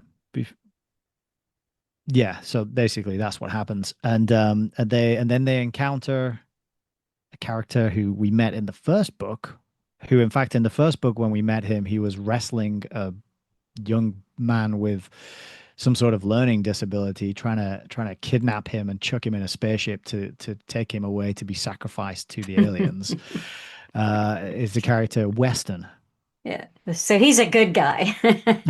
Yeah, yeah. He said what does he say? Something in the first book. He says something like in a proper civilization, this boy would be locked up and experimented on, Yep. something like Yeah. that, Yeah. Yeah. For the greater good.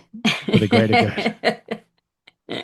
So Weston appears, and this is Ransom. At this point, he starts to kind of because he still doesn't know why he's here. Hmm. He just knows he's been sent here, but he doesn't know why.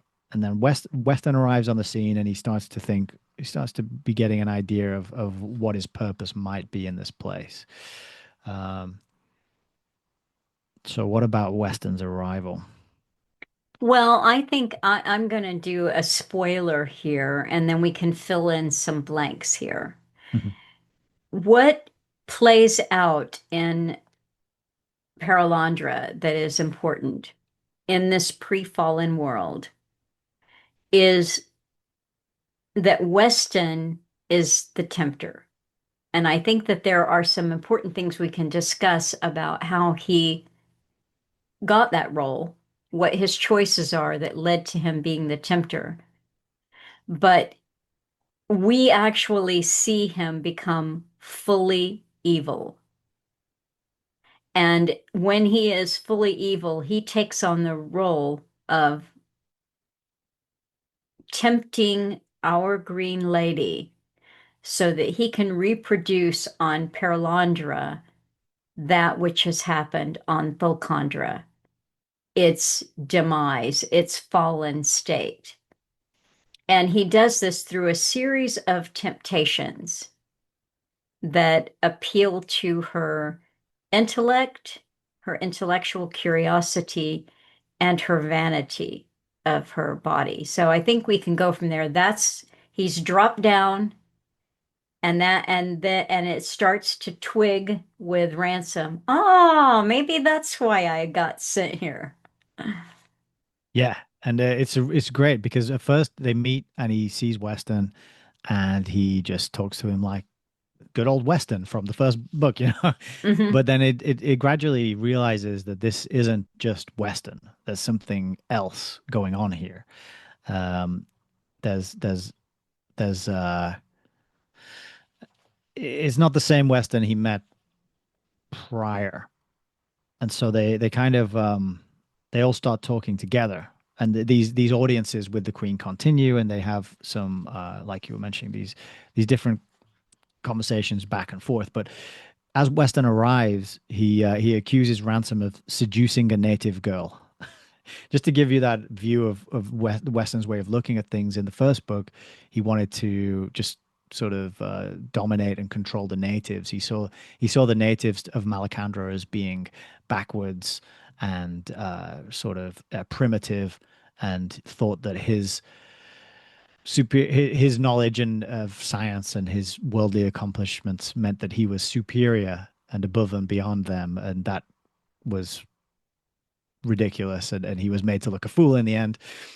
Um, but here he comes with the same sort of imperialistic type of colonizing attitude, Hmm. accusing him of accusing Ransom of seducing the native girl, and he says, "You expect me to believe you're living here in a state of sexless innocence," which is great. And then they all meet and they all start talking, and due to the Green Queen's naivety and innocence and purity, she can't distinguish any of the warning signs which Ransom can clearly see coming from Weston. And Hmm. yeah, and then Weston starts to talk to her and tell her lots of interesting, alluring things, such as stories and parables, and he kind of begins really putting concepts and ideas into her mind, which she has no experience of and does not know the words for. And he does this through telling her stories. Hmm. And one of the problems is that he Ransom has to sleep, and then he'll wake up and he'll realize that Weston's been sitting there telling her lots of stories for multiple hours, and she's just rapt with attention Hmm. and at hearing these sort of various accounts of women, isn't it? At one Yeah. point, he's telling her lots of stories about lots of different women. Now there's one thing we'll launch into the women, but I want to set up I've made a note here and I want to talk about for just a couple of minutes, I want to talk about perfect possession Mm, and some of the ideas that Weston is bringing into this. First of all, he's describing to Ransom he's had a change. He's had a different way of looking at things. Before he was the scientific mind and he thought he was doing things. He's describing what his mission is. Um, he said, I don't know if I've got that marked off there, but basically, in the first novel, Weston's got a burning desire to save man by like experimenting on, sub-intellect young boys. That's it for the greater good. But he's in the first novel, Weston is the scientist, and he's on a mission, which we still get from people like Elon Musk. Well, we've got to go to Mars. It's not working down here. We've run out of resources here. We've got global warming, and it's we got to leave. We have to go for to save humanity. And so he's explaining that his eyes have been opened and he has been opened up towards spontaneity and spirituality and he has a new mission and he said my new mission is to spread spirituality, not to spread the human race. And that set him up on a whole new trajectory. So what you're getting, and I think this comes through, we don't have to spend a lot of time belaboring it. But what we're getting is the character flaws that are within Weston that have made open doors for the Archon to come into. And that is intellectual hubris and um, too much reason not balanced by emotion. So I mean, this is just me saying I see an open door there. And then he goes on to explain his news. See, it sounds good. And it even sounds good the way Weston is putting it across. He's telling him why religion is not necessary and it's not good because God is just a spirit. Get a hold of that. You're familiar with that already. Stick to it. God is a spirit. And Ransom says, well, of course, but what then? And so then he launches into this spirit, mind, freedom, spontaneity, and it sounds good. So then he's saying the goal is pure spirit, the final vortex of self-thinking, self-originating activity.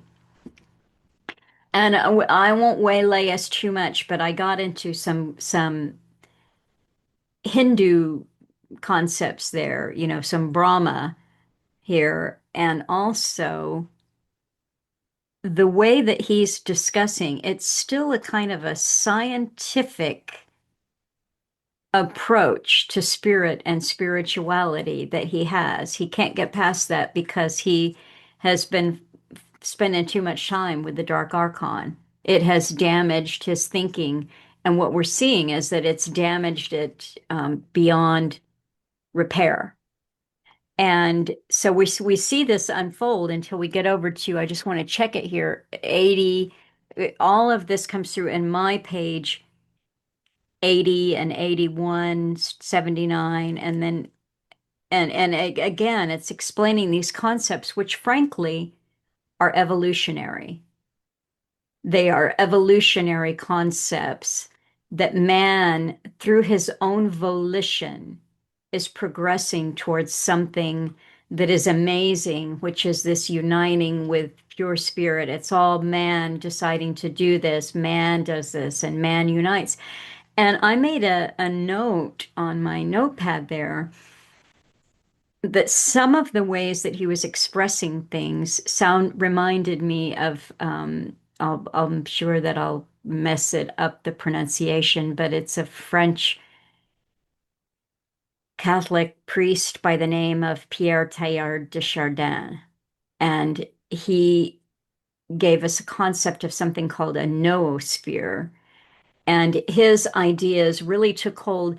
My understanding is that his work was not published until after he died in the mid 50s. So C.S. Lewis would not be getting those ideas from him.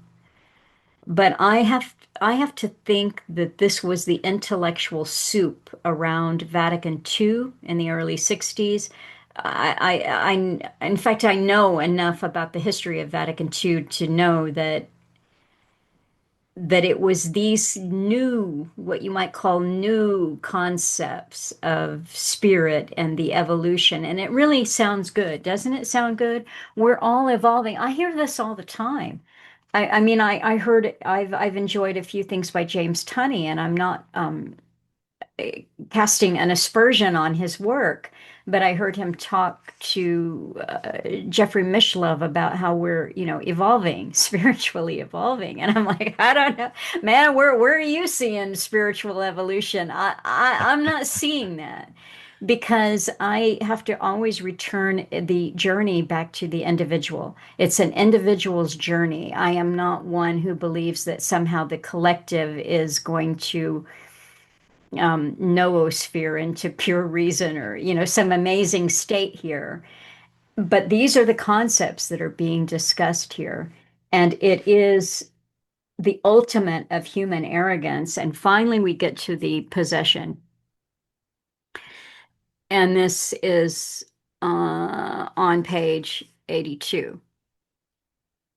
And so they're having, this philosophical conversation has gone on for pages here. And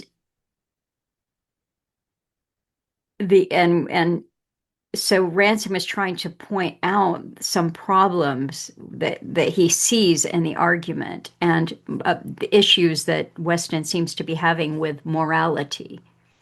And Weston says, "Idiot."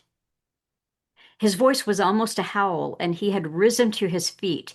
"Idiot," he repeated. "Can you understand nothing? Will you always try to press everything back into the miserable framework of your old jargon about self and self-sacrifice? That is the old accursed dualism in another form. There is no possible distinction in concrete thought between me and the universe, insofar as I am the conductor of the central forward pressure of the universe. I am it. Do you see, you timid, scruple-mongering fool? I am the universe. I, Weston, am your God and your devil. I call that force into me completely." And then horrible things began happening, because what we just witnessed was the total possession of Weston. He has called that dark archon into him, deliberately, consciously asked it to come into him. And if you want to tell us what happens to poor the human that used to be the human called Weston. Yeah.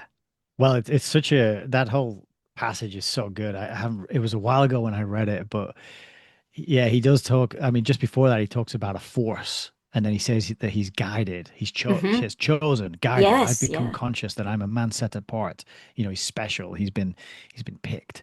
It is through me that spirit itself is pushing on to its goal. And then Ransom's like, the devil's a spirit. Yeah.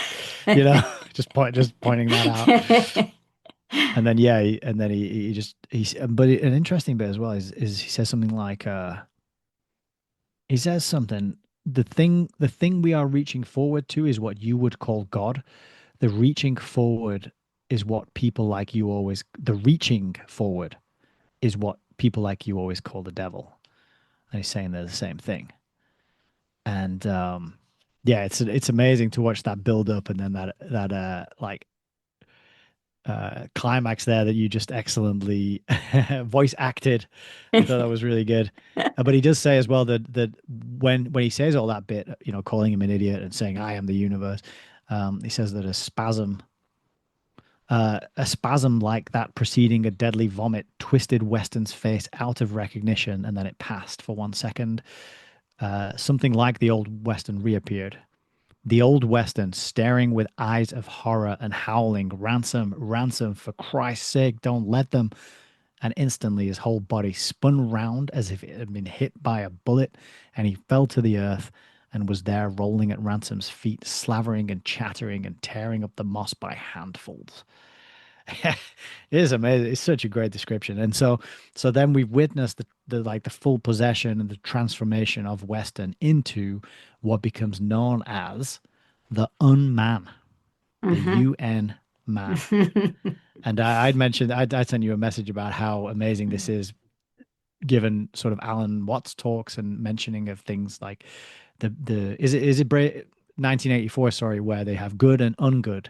Hmm. They're simplifying the language, aren't Hmm. they? They're Hmm. removing words and just saying we don't need a different word. We don't need the word bad or terrible. We just have good and ungood, and that'll do. Hmm. And then Alan often reminded us that the United Nations, the UN, is it's one. It's the French word for one.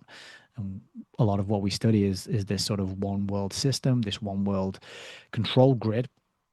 So I just thought it was a wonderful synchronicity to see this is the unman, the UN man. But that's what Weston becomes. And this is when his full kind of assault on the Green Queen and his attempt to Hmm. persuade her to basically break one of Maleldil's commandments, one of God's commandments. And I think there's only one. Yes.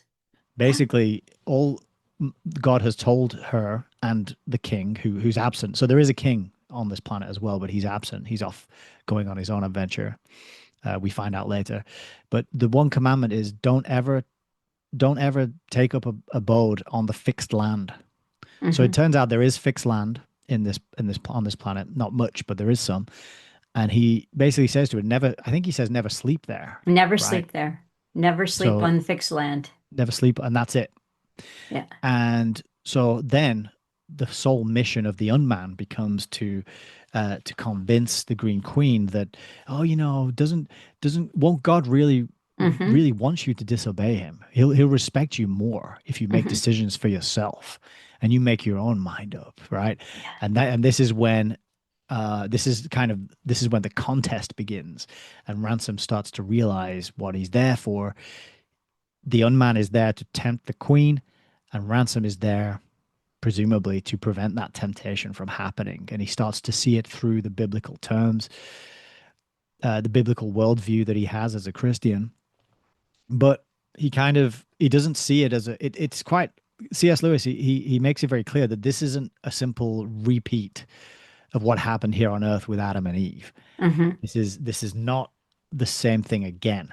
And I think that's worth mentioning too. Is it's not a retelling of the same story. It's kind of an echo, but this time, instead of it just being Eve and the serpent, you've got the Green Queen, the Green Lady, the serpent, who's the unman, but Ransom is there as well. And the reason Ransom is there, and the reason that Ransom can be there to um, to prevent this, or to attempt to prevent it, is because in the explanation of the book is because at the first temptation, God had not incarnated.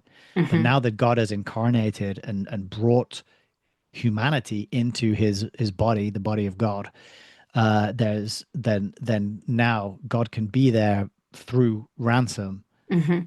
to affect this outcome in a way that he Hmm. couldn't in the Eden story. So yeah, and then it kind of goes on from there. I don't know this depiction. What did you make of this depiction of Weston being possessed and the because I got creepy chills from reading about this. He was so unsettling and unnerving. The It was, C.S. Lewis did a fantastic job of the whole tension there too, because you, you see, Ransom's got to decide how he can tackle this. First of all, he figures out, okay, this must be my mission. This is why I'm here. But now that Weston has become fully possessed, he's got incredible power. And so, intellectual power, physical power, this sack that used to be Weston is now housing this massive entity of pure evil. Even when C.S. Lewis is describing his devilish smile, it he goes to great lengths to say, well, we talk about a devilish smile, but by the time I don't have, I won't bother to pick it up and look for it, but he said it's so much colder than the way you would think of a devilish smile. You would think the imp, was there humor there? Was there devious there? And it basically turns out that that smile is simply that you are nothing to that entity. There's nothing human there, and that smile conveys that. And it's very chilling the way that he writes it. It's a good passage. I'm trying to find it now. The only bit I can find Let's see. is he mentions here something which Oh, was and was not Weston was talking. So it's kind of a gradual thing. mm-hmm. This transformation, and then Weston does reappear every so often. But then he starts to doubt. He wonders if when Weston reappears, if it's even Weston or if it's just this entity So I pretending. I wondered that. I went back and reread some of the passages because at first I was thinking, because you see, Ransom's big thing is, okay, this is what's at stake. How do I do it? And Ransom doesn't feel that he's physically able to take it out, but he keeps getting these glimpses of the old Weston. So that makes the task harder because he doesn't want to eliminate a man. Yeah, and he And actually ends up having feeling bad for Weston, even though he yes, knows Weston is an evil SOB. yeah, He actually starts to feel all that evaporates when he yeah. realizes that he could be in there and what it might be like for him to be pushed down and occupied by this entity. He actually has some like a softening in his heart for him, some empathy and some compassion for him, which I think is a sort of unsurprising because that's what Ransom's character is supposed to be. He's kind of the good Christian, the good man, the good-hearted man who has the conscience and the compassion and the empathy and the kindness. There is something that I listened to a little bit of a lecture. It was a short one. I'll be able to find it again. It was about a 15-minute lecture from some PhD in, I don't know, theology or philosophy, but it was coming from the Christian point of view. And his question was, is hate ever okay? In Mm. the context of Perelandra. So he goes right into the heart of what the situation is. And but I'm going to bring even more depth to that because I want to bring a little bit of Alan Watt into that discussion too. But he's saying because we're told no matter what you are, if you're a Christian or an atheist, hate is not good. Hate is not a good thing. We don't want to hate. And so the discussion is hate ever okay? Because there is that point when Ransom is assessing what is it that he's looking at, and the old Weston keeps coming up. And he's finally able to find an appropriate use for hate, but Mm. only when he satisfies himself that Weston really isn't in there anymore. And after I read those passages a couple of times, I concluded for myself that the glimpses of Weston were trickery Hmm.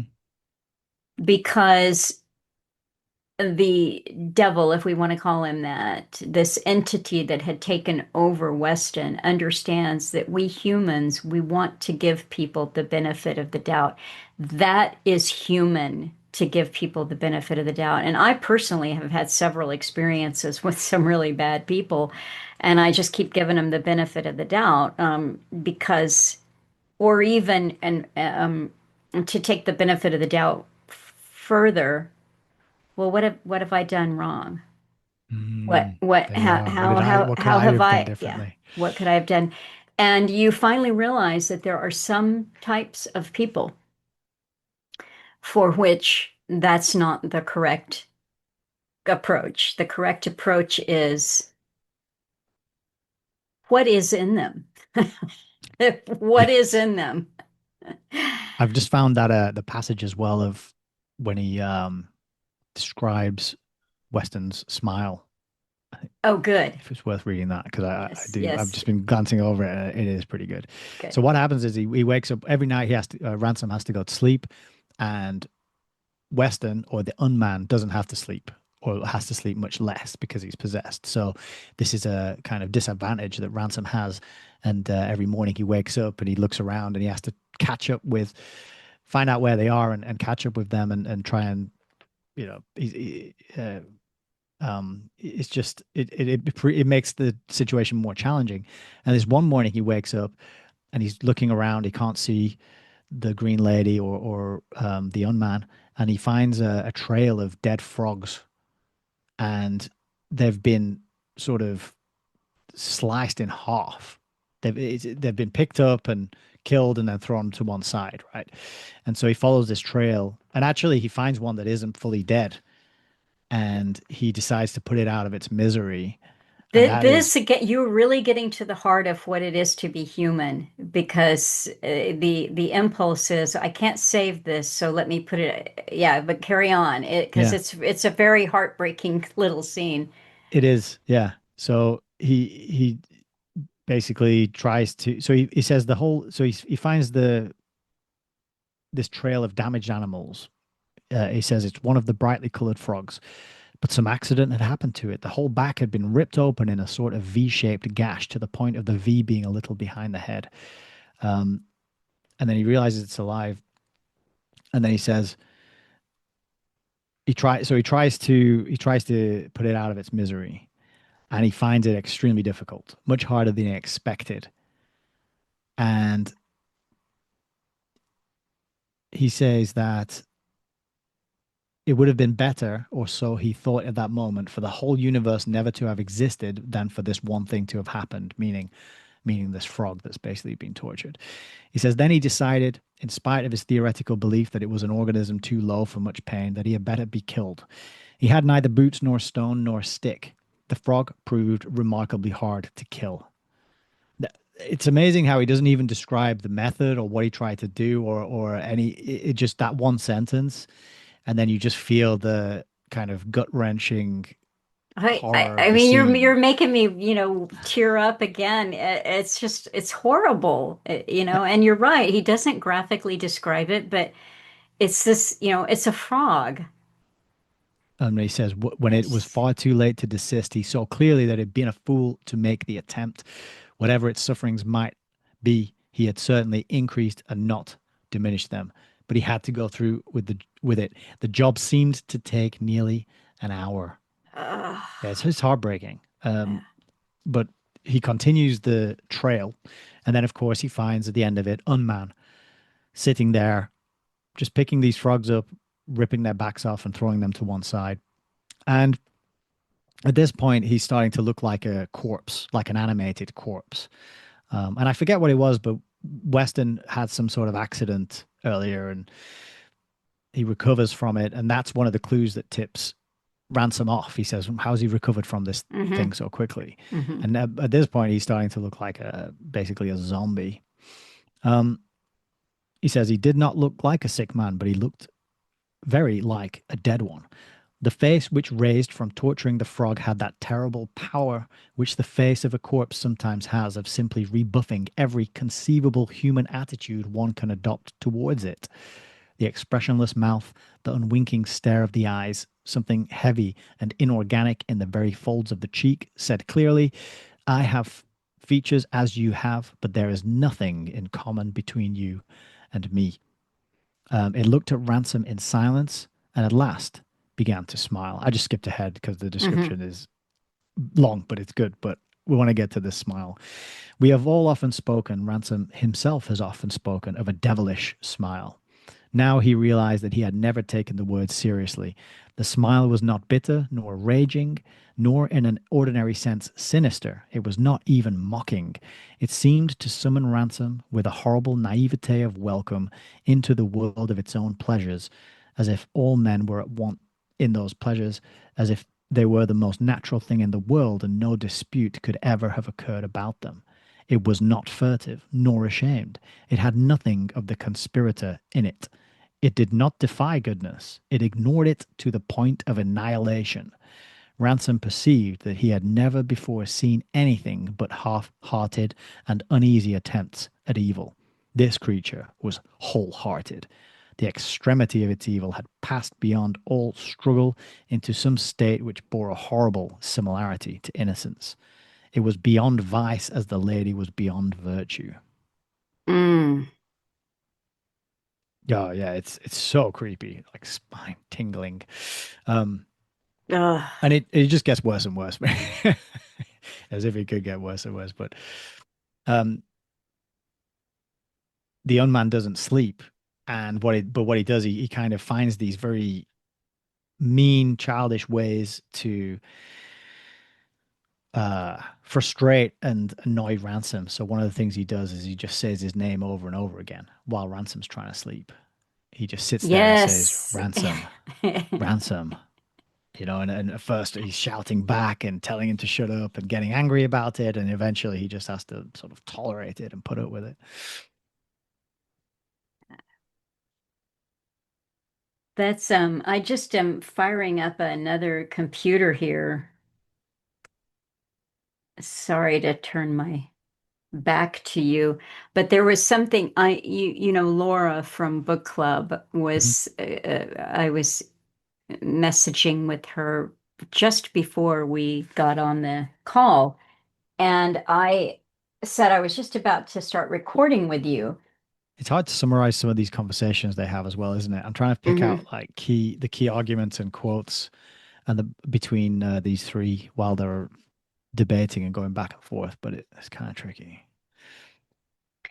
Okay, so anyway, I was back and forth with Laura about a couple of other things that we were working on. And I said, I've got to go because I'm about to start recording with you. And then it flashed onto my head, she'll be able to pull up for me right now that I don't have time to do. I said, Laura, can you do a big, huge favor for me really fast? And she said, sure. And I said, can you look up and find as many instances of Alan talking about possession and possession versus psychopathy as you can? And I said, I know there's some in September of 2020. I remember that one very clearly that he went into it. And she sent me back a message about 15 minutes later with a whole long list of Alan talking about possession. But I wanted to just read with my head turned away, if that's okay, Yeah. this little bit. He's talking about how a good book to read is Malachi Martin. Malachi Martin's Hostage to the Devil. And we won't get into his backstory, or that he was a Jesuit. He wrote a book, Hostage to the Devil. And he said, there are awfully good graphic observations, interpretations of mental states at the very, very least, right? In behavior. which a psychiatrist will put down as mental illness to the bitter end. It wouldn't matter what happened, it would be to the bitter end that it will be a mental illness of some kind or another. But you've got the other side of it too. It's a derangement by other forces.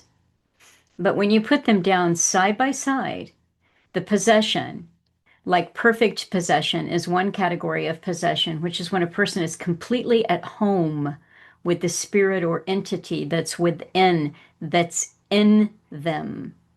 They're content and they can work well together. The problems in standard classical demonology is where a person fights, is still fighting, and not completely taken over by the entity that's in them, and there's a bit of resistance still there. They're in definite anxiety all the time, maybe erratic behavior of all kinds. In the process, too, often similar to see the old bipolar or manic depressive disorders as well. That's very similar sometimes, but behaviors always, you see.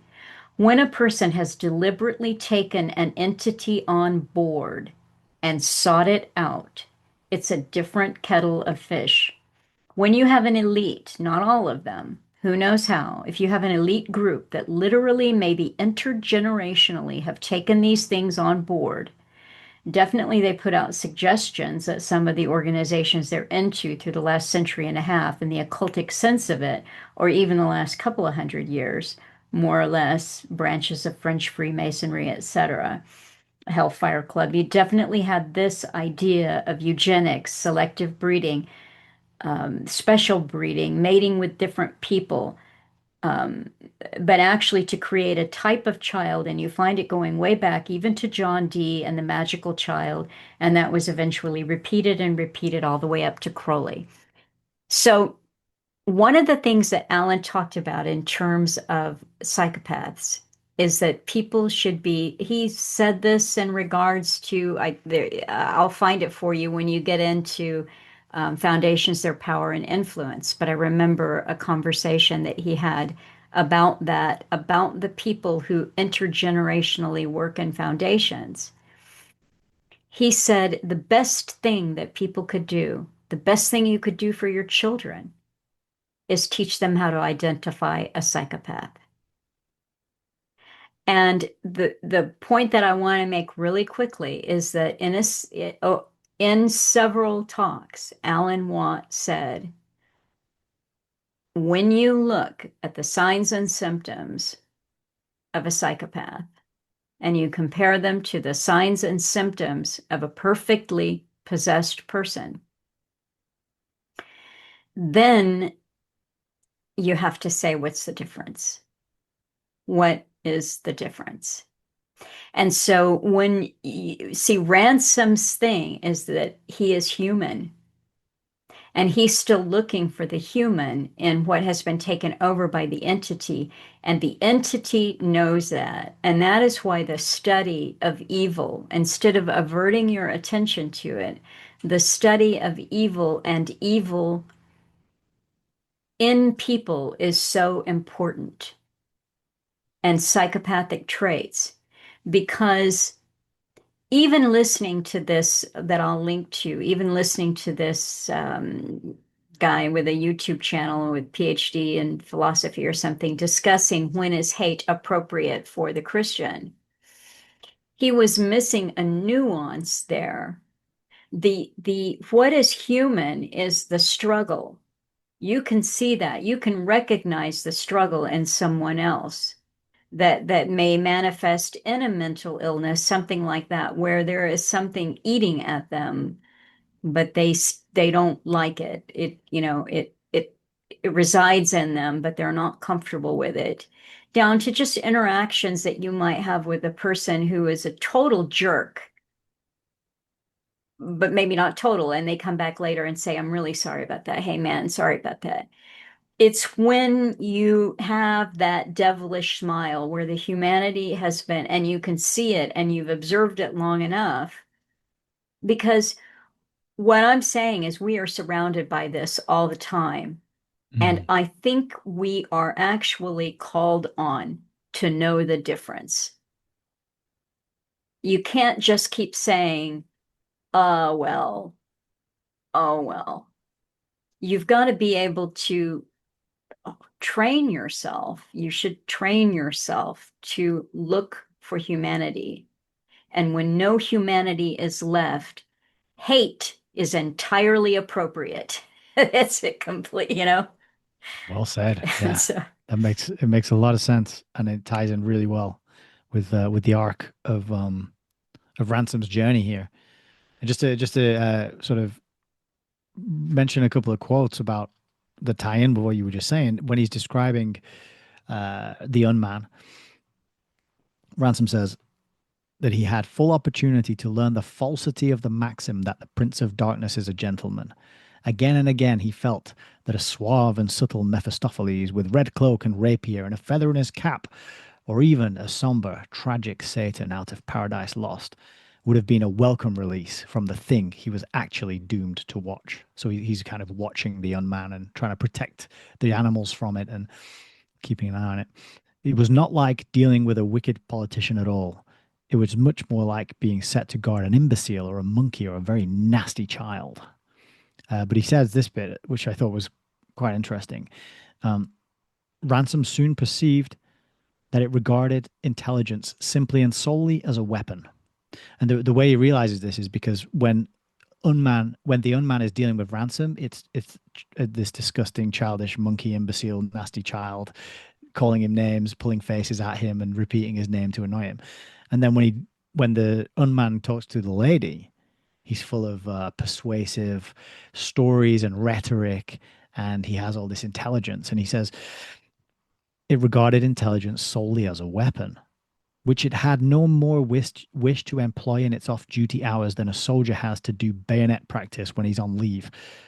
Thought was for it a device necessary to certain ends, but thought in itself did not interest it. It assumed reason as externally and inorganically as it had assumed Weston's body. Yeah, good. and that just reminds me of that. It's that cold, calculating, um, sort of pure. Yeah, that's it. There's no humanity in there. So Hmm. there's no empathy, there's no compassion, there's no love, there's no creativity, there's no kindness, no generosity, there's no patience, Hmm. there's no benefit of the doubt. There's Hmm. just how do I get what I want out of this person? Hmm. And the total willingness to do whatever it takes, where say whatever words need to be said, fake whatever emotions need to be faked, pull on whatever heartstrings or personality flaws or weaknesses that that Hmm. person may have, right? Press the buttons and play them like a little toy or a little instrument or something. Um, but there's a bit here as well about how he says, worst of all were the moments when Weston was allowed to come back into its countenance. And then there's a whole description here. And then he says at the end, he discovered that any hatred he had once felt for the professor was dead. He found it natural to pray fervently for his soul. So this is the bit before he's got to the point you mentioned where he realizes and he allows himself to be taken over with hate and to feel it. And he does Hmm. say that it's his first time ever, doesn't he? When that happens, and that marks a kind of turning point in the battle, let's say, because from that point on, he has a completely different approach.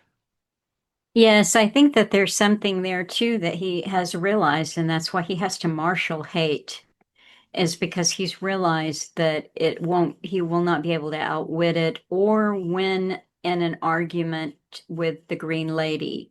He can't hold his own in that kind of sophistry or, you know, untruthful debating that the unman is willing to engage in.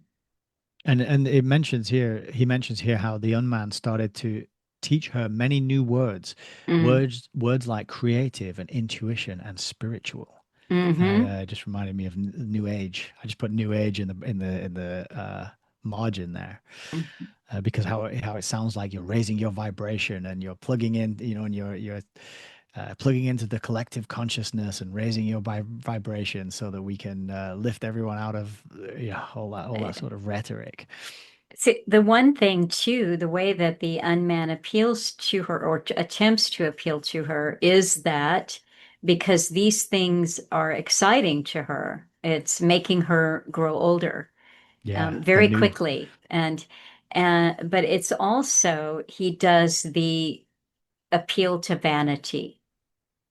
And he presents her with a mirror at one point, and she was horrified. As soon as she saw it, she put it down and she was completely distressed. But then he kept, cajoling her, look, look, look, and you're beautiful, you're beautiful. And so he's appealing to that. And she, then when she finally looks at the mirror again, he said, "Now, aren't you beautiful?" And she has to concede that yes, she is. And I wonder if I made a note of it, because this is something. Oh, yes, I did. It's on my page 118. I thought this was an important thing. The lady did not appear to listen to him, so he's got her looking at the mirror. She stood like one almost dazed with the richness of a daydream. She did not look in the least like a woman who was thinking about a new dress. The expression of her face was noble. It was a great deal too noble. Greatness, tragedy, high sentiment, these were obviously what occupied her thoughts. Ransom perceived that the affair of the robes and the mirror had been only superficially concerned with what is commonly called female vanity. The image of her beautiful body had been offered to her only as a means to awake the far more perilous image of her great soul. The external, and as it were, dramatic conception of the self was the enemy's true aim. He was making her mind a theater in which that phantom self should hold the stage. He had already written the play. And I thought, good heavens, but that is a really profound insight as to what the perils of vanity are all about. It isn't so much about Narcissus as it is about having a concept of you that is external, that you begin to see yourself as others see you, and to want to project something out to them that will, and any number of things can come from that projection. In the pure state, there is no external concept, because you can't see yourself, can And you? that, and therefore Without you're a always reflecting tool. authentic. Yes. Yeah, that's great. That's a Uh, really good point. I did uh, underline that bit, but I couldn't quite articulate why it was such a good. Sometimes I do. I know a piece of a quote's really good. I underline it, but I struggle to express exactly why. But he also mentioned a bit, just a little bit before that, that how the tempter is using is talking to the queen about the deeper life and the upward path, and how this to go on this theme of theatricality. He also tells her all these myths and legends about women who are abandoned by their husbands, or who need their husbands, or who need to save their husbands. and mhm. and he starts to plant this seed in her mind of, don't you want to save your husband? Don't you want to do something good for him, and for the king when he returns? Doesn't he need saving, even if he doesn't want to? Doesn't he need helping even if he doesn't want you to do that? And so that all ties that in. It's that, like, getting her to see herself through God's eyes, getting her to see us, to think of how the king sees her. Yeah, a real powerful sort of mind manipulation there. The other thing too about the vanity, which he gave her the mirror, but the main thing was he made her a feather coat. And at first she didn't want to put the feather coat on, but then he just kept at her, kept at her. And she did put it on. And then he said, you have to admit this is pretty spectacular. He wanted her to admit that. And he kept telling her that the women of other worlds, I think he was mostly talking about Volcandra, but that because they wore these clothes and they engaged in the outward appearance, they were, and also probably too the intellect, the sharpening of the intellect, they had then made themselves so much more attractive to the men of that planet than they could ever be. And so he's Yeah. undermining her own nobility and her own worth, which was never in question, couldn't be in question before he arrived, or the women of the other planet. And at first, I just had this image of this big, huge, feather coat. I think maybe, was it, oh, Bjork. I was Yeah, the having an crazy image, yeah, feather just outfits. crazy costumes and elaborate stuff. And I was thinking of it like that. But when I thought about it the other day, I thought he killed all those birds. Yeah. And when he's first called on that, Ransom, calls him on that. Oh no, he just plucked him out. But we saw what he did to the frogs. He killed all those birds. So she's now wearing something dead. And she says, "Oh, he just found the feathers." Hmm. She says that like Yes. he's Yeah. told her he just found them somewhere. But we know because Ransom finds him plucking feathers Yeah. idly, just idly sitting there pulling feathers out of some of the birds when he can catch hold of them. Yeah. Yeah. So it's, all he shows his colors throughout, and the more that Ransom is able to see him, the more he is able to confirm for himself this man is devoid of humanity. There's That's it. nothing human in him. And then immediately after that is when Ransom comes to that conclusion as well. And he has a sort of crisis of faith. And he's sleeping. Um, and he starts to question, why am I here? What can I even do? What possible effect can I have when I'm up against what I'm up against? And he starts to doubt Meleldil, or God, and the devil's here with his representative. Where's Meleldil's representative? Why can't God put a stop to this? Where's the miracle? And then he says he realizes that he himself was the miracle. Like the fact that he's Hmm. there, he realizes that he's the envoy of Meleldil. Hmm. He's God's chosen to be there, and therefore it's a miracle. That's the miracle of the intervention to stop this thing from happening.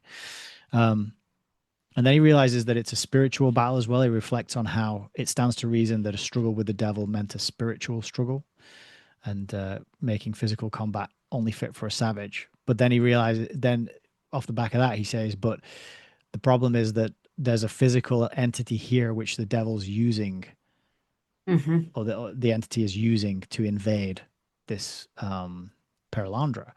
And so then he realizes that he has to get rid of that vessel. That has to be the battle. Can't just be persuasion. He has to take it physical and remove and destroy that physical entity, the physical body that the entity is using. And without that physical body here, the entity won't be able to Hmm. tempt the queen. And so then he has all these visions of how he's going to be ripped to pieces slowly like the frogs.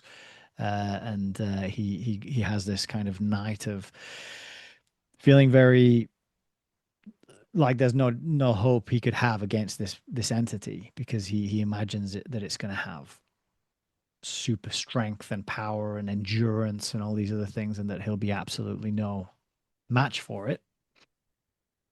But then he's sort of visited, isn't he, by God. Kind of shows up and talks to him, and sort of spurs him on. I'm trying to find the part where, yeah, so he hears a voice, um and the voice says, my name also is Ransom. He says, I have cast your enemy into sleep. He will not wake till morning. Get up, walk 20 paces back into the wood, then sleep. Your sister sleeps also. Um, so he wakes up the next morning and he finds out that God has put everything on Perelandra to sleep, so Hmm. that this battle can take place. And he goes to find the unman. And then they just have the most almighty scrap that reminded me of that film They Live, with the sort of 15-minute fight scene in the alleyway that just goes on and on and on and on. And it's an epic. I mean, I don't like reading or seeing anything sort of violent or graphic, and there were parts of it where I was sort of wincing with the descriptions of this basically hand-to-hand fight which takes place. And yeah, what did you think about this whole conflict, and how did you find reading it? Because I know I think you've said before that you'll skip certain parts of books if it's violent Yeah, or I sexual read it. or It was intense, and it did go on. And I guess I thought that was just his way of dramatizing it. yeah, and also trying to show even Ransom's own struggle, that he never thought that he was physically able of, to engage in this, but he overcomes that, and it's carried on in a way. I guess I thought that the intensity and the duration of it just showed his commitment. That And at this also, point, yeah. sorry, I just had a thought that one part of it as well is that he expects the unman to have this superhuman strength and agility, but he realizes very quickly that it just has Weston's, or what would have been Weston's, strength and speed and agility. So it's a human fighting a human, even Mhm. though this human is animated by whatever it is, that it's not super strong. It's not super fast or anything like that. And so he goes in with his fists and he's kind of like pummeling it, and he's going for the kidneys and the heart. And this other thing's kind of got his long nails, the unman, and he's sort of scratching and ripping away at him.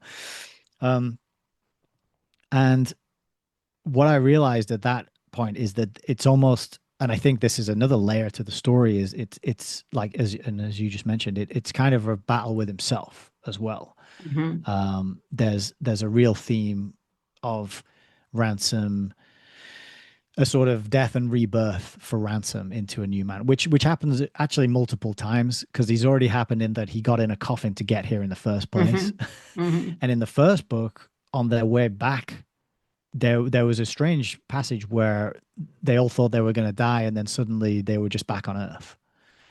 Right. On the way back, if you remember, they had just enough air and they wouldn't talk Mhm. to each other Mhm. because they only had just enough air to make it. And then just as they were coming to Earth, they realized the moon was going to cross their trajectory, and therefore they'd never make it to Earth. And then they do make it to Earth. He just wakes up and they've landed, right? So there's these multiple sort of death, rebirth, and there's another big one that comes up later in this book as well. The sort of cycles for Ransom, and I felt like this part was kind of another aspect to it, was him overcoming that part of himself that had any doubt or any uh, skeptical hesitancy in the reality. Like he almost becomes a full man of faith. Mhm. Prior Mhm. to this, he's like, yeah, he'll pray and he'll say, but he has doubts, and he's kind of not 100% a man of faith. But I think after this, when he confronts and battles with the unman, and ultimately defeats him, I think after that point, he's totally sort of leveled up in a way, to use a computer game term. He kills the big boss, and then he levels up. That's good. So Well, yeah, what else do we need to, we're coming up on I think, yeah, it's getting late there, so I think we should race through what happens next, and then maybe, yeah, let's race through what happens next. Like, all right, take us to the very climax where good overcomes evil. Yeah, this bit is the bit. Oh well, of course, that I read the most recently, so it's fresher. But they have this epic fight, and they're exhausted, and they both collapse in exhaustion. And then as soon as they wake up, they carry on fighting again, and then eventually the unman flees on a fish, because you use fish to travel around on Perelandra, and they're very friendly, and they'll carry you around. And he's and then Ransom takes chase, and he's going after him. And this goes on for days and days and days. And then eventually they meet. He stops fleeing. The unman stops fleeing, and they meet face to face on their fish. And Weston comes back, and there's this other moment again of like, oh, Weston's back. And what happens is they end up. It ends up to be it's a ruse again. Of course, it's another trap, and the unman grabs hold of Ransom and pulls him down into the water, and they sink and sink, and then eventually they resurface in the pitch black on this pebbly beach, and it turns out that he's in a cave. And yeah, and then there's this whole section of him sort of navigating this pitch black cave, trying to find a way out, trying to just move towards light, but in total darkness. And it's quite a long section of the book described in a lot of detail of this journey he goes on, feeling his way through, stubbing his toes, cutting his feet on sharp bits of rock, and eventually he gets through this cave, and he finds a sort of crack of light, and he makes his way to this area where there's a big fiery inferno going off. It sort of seems like a molten lava type situation, and that's casting some light. And as he sort of stops to rest through this gap that he's just crawled, comes the unman who's been chasing him this whole time and dragging himself along the ground, kind of like a zombie, you know, a half-eaten zombie that's still coming after him. And behind the unman comes this monstrosity with multiple eyes and a compartmentalized body that's kind of like a wasp sort of insect thing. And this is what I alluded to earlier in the talk, where the effect of the entities on your perception is communicated. So if you remember, the Lewis was struck on his way to Ransom's cottage by how sort of terrifying the road looked. I remember you read that passage. And then in this scene, Ransom sees this creature, and it's got eyes on tendrils and all sorts of weird things going on, and he feels all this fear. And then he ignores the fear. He picks up a rock, he smashes the unman in the face with it, and chucks his body into this molten lava river that's roaring past him. And then at the moment the body sinks below, his fear of the sort of insect monstrosity disappears, and he realizes it's just another creature. And then there's a great description. I won't be able to find it, I don't think, but there's a great description of how in that moment fear of all the creepy crawlies disappeared from him. And it was a great sort of it just made me think of like, oh, why do we fear those things? Maybe that is a product of our the sort of nasty Eldila that are here, making us scared of things that are not at all fearful and not at all frightening. The effect of that they can have on our perception, right, is communicated once again. And then he sort of that's the final confrontation, and after that he goes on this kind of long journey through all these subterranean places and sees all these interesting things that are never quite properly explained or given, and we're not given much detail, but it's kind of it's like he realizes there's this whole sort of next layer to Perelandra that he doesn't belong to, and it's not for him really. It's alien to him in a sense. But he passes through it, and he sees some interesting places, and he finds a giant cathedral with huge that looks like a giant cathedral with huge thrones, too big for humans, that he passes through as well. So there's this theme of like ancient lost civilizations that used to exist and have passed, and eventually makes it out and then and there's this whole scene of him sort of recovering, because he's been through this ordeal and he's battered and bruised, and then he just spends this kind of like blissful few weeks or something chilling out on top of a mountaintop where where the very plants seem to just bend in and pass food to him as he's lying down and sleeping and recovering, so he kind of makes it out through this subterranean world back into the um, Edenic like vegetation and mountainous landscape of Perelandra. Um, and that brings us to sort of the climax of the well, not this, I suppose it's the climax, isn't it? So after this, he makes his way down to Claire. Is it? No, it's another mountain. It's another mountaintop, is it? Or is it like I don't know. There's a lot of in this section of the book. There's a lot of explanations of landscapes, Hmm. descriptions of landscapes, and I'm not very good at imagining descriptions of landscapes. So I always get a bit lost. But it's like a valley, isn't it? Surrounded by mountains, a really private valley. And That's pretty much how I pictured it. Yeah. yeah, I think I remember it, describing it in such a way. And he meets his old friend from Malacandra, the Archon of Malacandra, and he meets the Archon of Perelandra. It's the first time that the Archon has appeared. And he said he didn't know that there was an Archon here, and she, I say she, that's another topic that we probably need to touch on now, isn't it? But this is where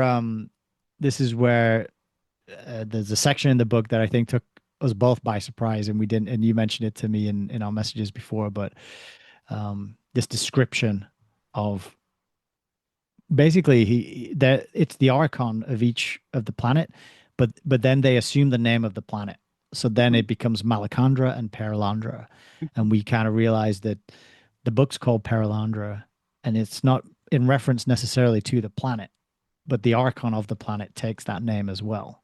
Mhm. And he meets them, and it becomes apparent that there's going to be a kind of it's a sort of ceremonial day where the king and the queen are going to be handed the responsibility for this world.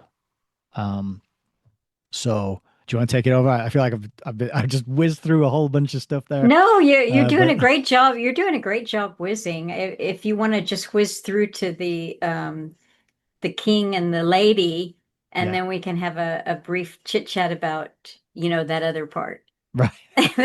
So the king and the lady. So what happens? This bit was really great, actually. I enjoyed reading this bit because one of the nice things about this whole world, both the worlds in the first book and this one, is just the animals, is the hierarchy. So you've got the kind of the archons, the angels, the Eldila, and then you've got the Hnau, right? The Hnawu, Hnau, which is the higher minded beings that have a little self awareness and they understand the present. They're above the beasts, but they work in harmoniously with the animals and the Hmm. beasts, and so when the king and the queen are making their way to the ceremony, they're just followed by this immense kind of conflagration of animals, and there's birds flying in, and there's tree pigs. I'm sure it mentions tree pigs at some point. Like never explains what they are, just tree pigs, and they're all coming along, for this ceremony.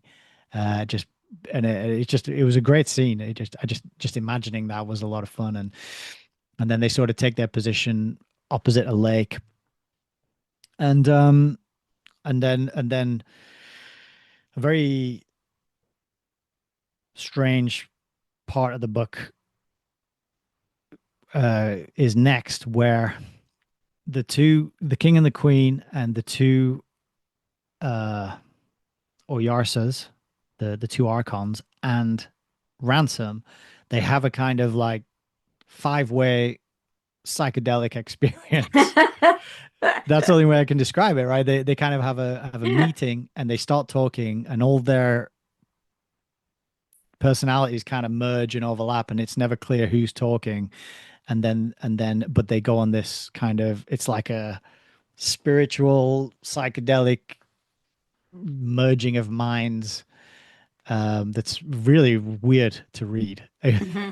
What did you think of that bit? I found it very strange. It was very strange. The I'm whole, gonna try and find it. I mean, yeah, that's a good thing, but the whole book, from the time that he kills the Weston demon character,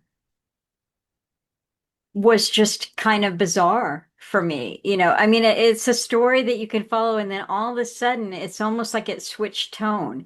He goes into the Mm. subterranean world, and that goes on, and it is interesting to see these things. But he doesn't have that many philosophical digressions. So I wondered in that whole part, what is he doing? Is he just filling it out so that it's more like a real story, and the hero's quest or something? He's got to get back up to the top Yeah, ground. it did But have that feeling of it. It's like, oh, he's gone into the underworld and and he makes his way through it all, but and then it he didn't comes need. up, yeah, and then he sees that, okay, this world is going to be okay. The king and the green lady have been united, and they now have their proper roles. They are being given lordship or rulership over this planet. And then we have this digression into a conversation about, well, the naming of things, to say the least. And then there's the acid trip. Yeah, I'll It's read a like bit of it. I've got it here because it is nuts. it's- It's so trippy. Ransom sees the king and the queen, and the first thing he says is, uh, he's just like he just falls to his knees. It's a similar kind of description as when he first sees the late Green Lady. Just the majesty of them and Mhm. the face of the king was a really interesting description as well. Um, he says the where did I find it? The resemblance was in its own fashion infinite. So he's got this kind of infinite expression. I'm trying to find it here. It was hard even for Ransom to tell me of the king's face. It was that face which no man can say he does not know.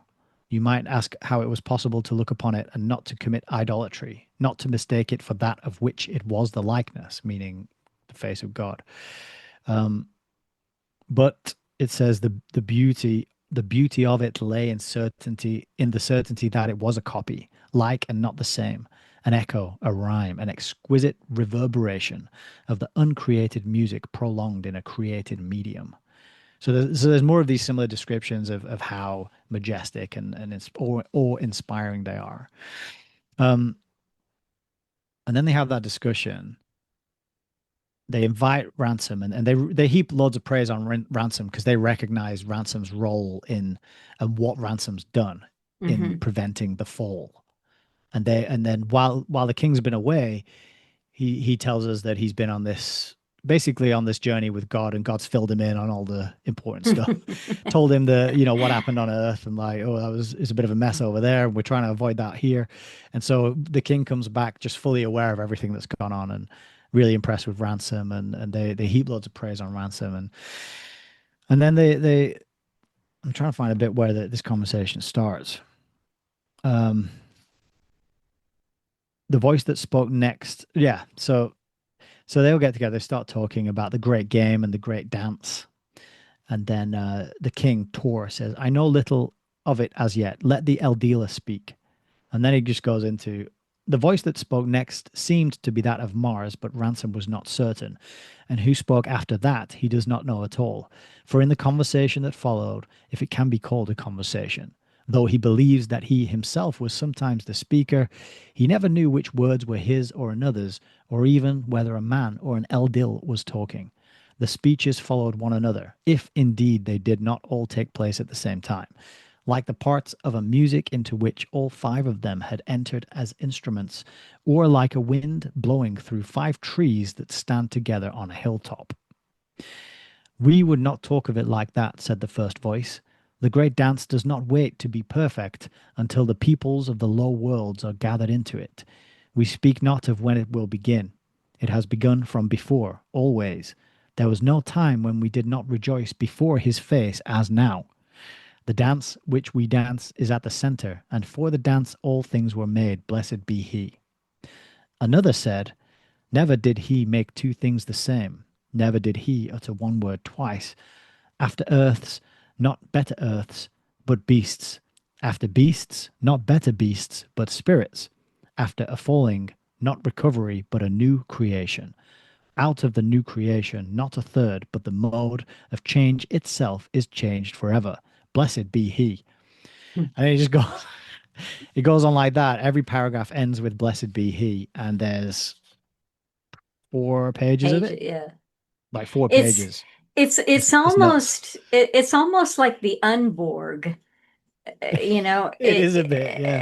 it's got this kind of hive mind quality to it, and yet I suppose if we took a magnifying glass, we'd be able to pull out the distinctness of it. But it was odd.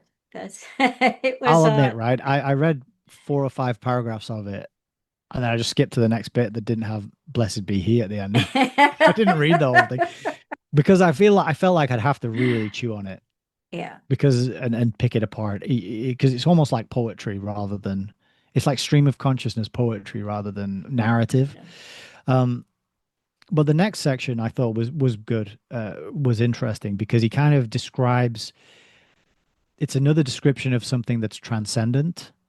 And he talks about how he experiences seeing the great dance, Uh-huh. which is kind of like the term for just, I suppose, everything, existence, reality.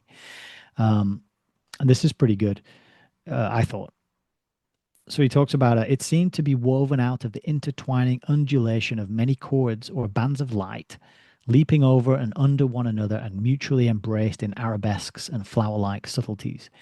Each figure, as he looked at it, became the master figure or focus of the whole spectacle, by means of which his eye disentangled all else and brought it into unity, only to be itself entangled when he looked to what he had taken for mere marginal decorations, and found that there also the same hegemony was claimed, and the claim made good, yet the former pattern not thereby dispossessed, but finding in its new subordination a significance greater than that which it had abdicated.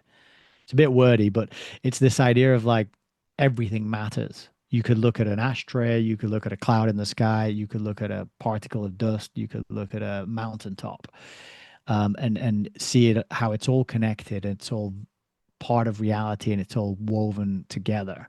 Only the scale he's kind of describing it on is much bigger and more kind of 4D.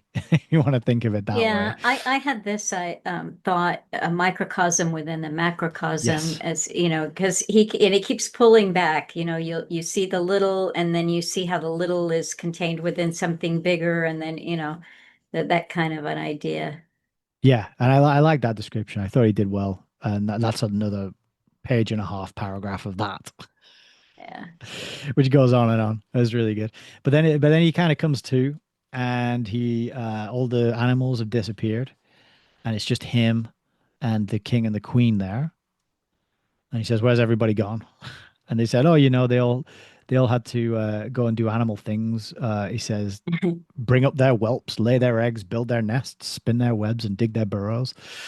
He says, "They did not wake long," said Ransom. "I feel it's still early in the morning." "But not the same morning," said Tor. "Have we been here long then?" said Ransom. "Yes, I did not know it till now, but we've accomplished one whole circle around Arbol since we met on this mountain top." So they've basically been there a year just tripping.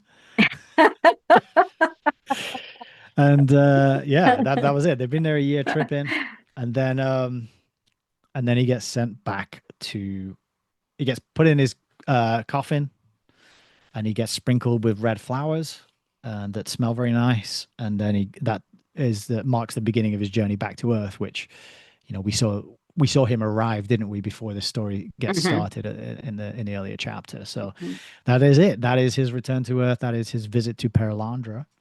Yeah. And that concludes this it's such a wild last, what is it? It's kind of the last quarter of the book, maybe the last Yeah, fifth the or the so. last yeah, the pro at least the last fifth of the book and tucked in there too is a complete non sequitur that goes on for pages and pages. I think was it after the tripping or before the I tripping think where it's he gets before. before the tripping Let me see if I can find it. he gets into this non sequitur of gender and sex and how things are, you know, we can say that some yeah. It's when it I'll just mention that it's when he first sees the archons, and they're shifting through different forms. And the first form is just like an overwhelming mess of noise and sound. And he's like, stop. And then the second form they take is just a gigantic wheel rolling through the countryside in the distance. And then the third form they take prompts this whole, this digression into, I'll let you describe it. I think you'll do a better job than me. Well, I didn't mark off particular things, but it is a treatise, or it's a reflection on gender. How do things get their names? We call a mountain has a feminine name, but it doesn't look feminine.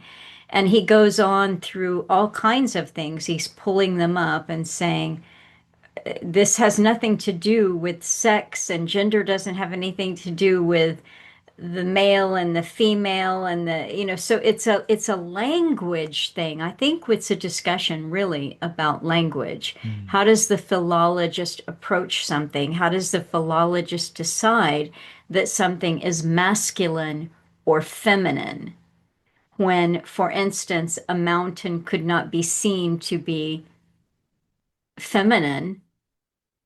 And it just goes on and on and on, this consideration of gender and naming things. And I guess in a way it's, I don't know. I really am still at a loss as to how it ties in with the bigger theme, but it's right there. I Uh, feel like we should do another video just analyzing the acid trip and the the gender lecture that we Well, I get tell you because what, let's do it. Let's have the acid trip and the gender, because it really is. I would like to reread it and consider it some more. And okay, we could sometimes do yeah, a shorter one, yeah. diving into those a little deeper. Yeah, Let's I'm up do for that. that. That hideous strength is the last, and it may be the most important of the three, just in terms of how it comes into today's world. Everything that I have heard about the book or read about it is that it's going to cover themes about scientism and scientocracy and technology having too much power, man giving technology too much power. These are very pertinent issues. And also that hideous strength is about 400 pages or longer than that. It's basically the same length as the first two put together. Yeah. If you can see on my book there, that's Yes. marked Yeah. pretty much half. So So it's yeah, big. So it's going to take us a while, I think, to get through it. And maybe we'll do a 45 minutes on the acid trip and gender. Because I yeah, don't want to sell it short, but when I read through it the first time, I was just, where did that come from? yeah, I can kind of understand it, and we might have to. Okay, so it's an hour. I'm plotting out an hour for us already, yeah. because the one thing we didn't touch on this talk was duality, and that word. I'll give everybody a head start on duality and the word, which is vociferate. Yeah. So Vociferate. that's your There you homework assignment. Go look up vociferate. And I couldn't find the word. What did we come up with? Vociferous. It's Vociferous. an adjective. Vociferous. There you are. So it's duality is a key theme of Perelandra. Good and evil, dark and light, right and wrong, and we could touch on that a little bit more, because I think that that's how he's bringing gender into it, the masculine and the feminine. But I would like to re-examine that. And of course, he we are reminded that we don't want to do the same thing twice. So we're going to have to enter into that acid trip a little bit different. We have to take a different angle in the next time. But But on the topic of gender, though, there's clearly it's clearly a theme that needs to be explored. Just because you've got the first planet they visit is Mars, Mhm, the second one is Venus, and that's these are right. traditionally associated. Men are from Mars, women from Venus, the famous book. So my words are leaving me. Sort of yielding. It's not.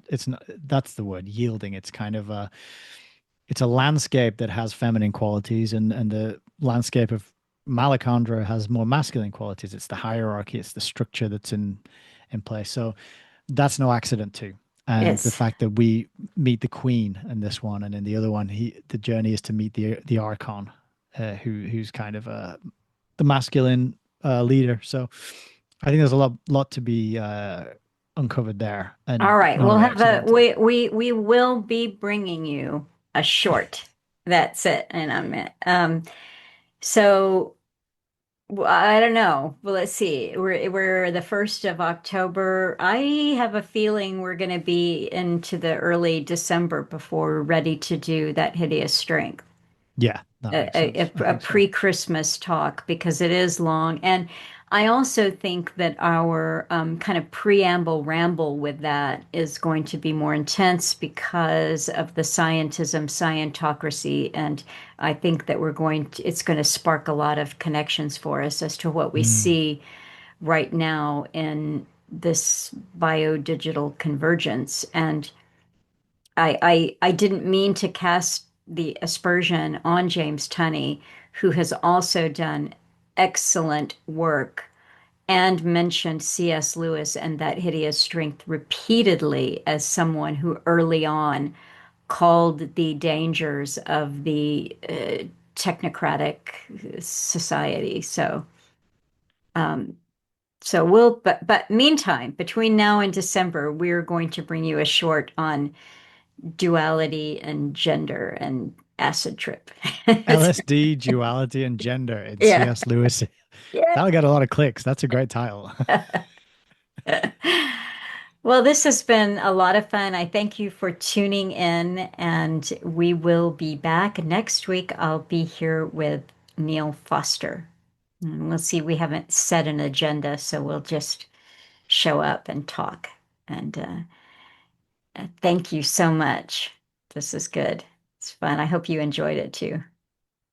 Yes, always. It's always an absolute pleasure and a privilege to have these conversations with you. And yeah, I was saying in the Cutting Through the Matrix book club last Saturday that it's just over a year pretty much since we did the first talk together on Animal Farm, when you Oh. invited me to read that because I hadn't, and you said, hey, why don't you read that and we'll have a conversation about it for real history. And so I'm very grateful to the invitation, and I'm very happy to be adding to this series and have many more books to get through. So thank you. It's always fun to have these talks.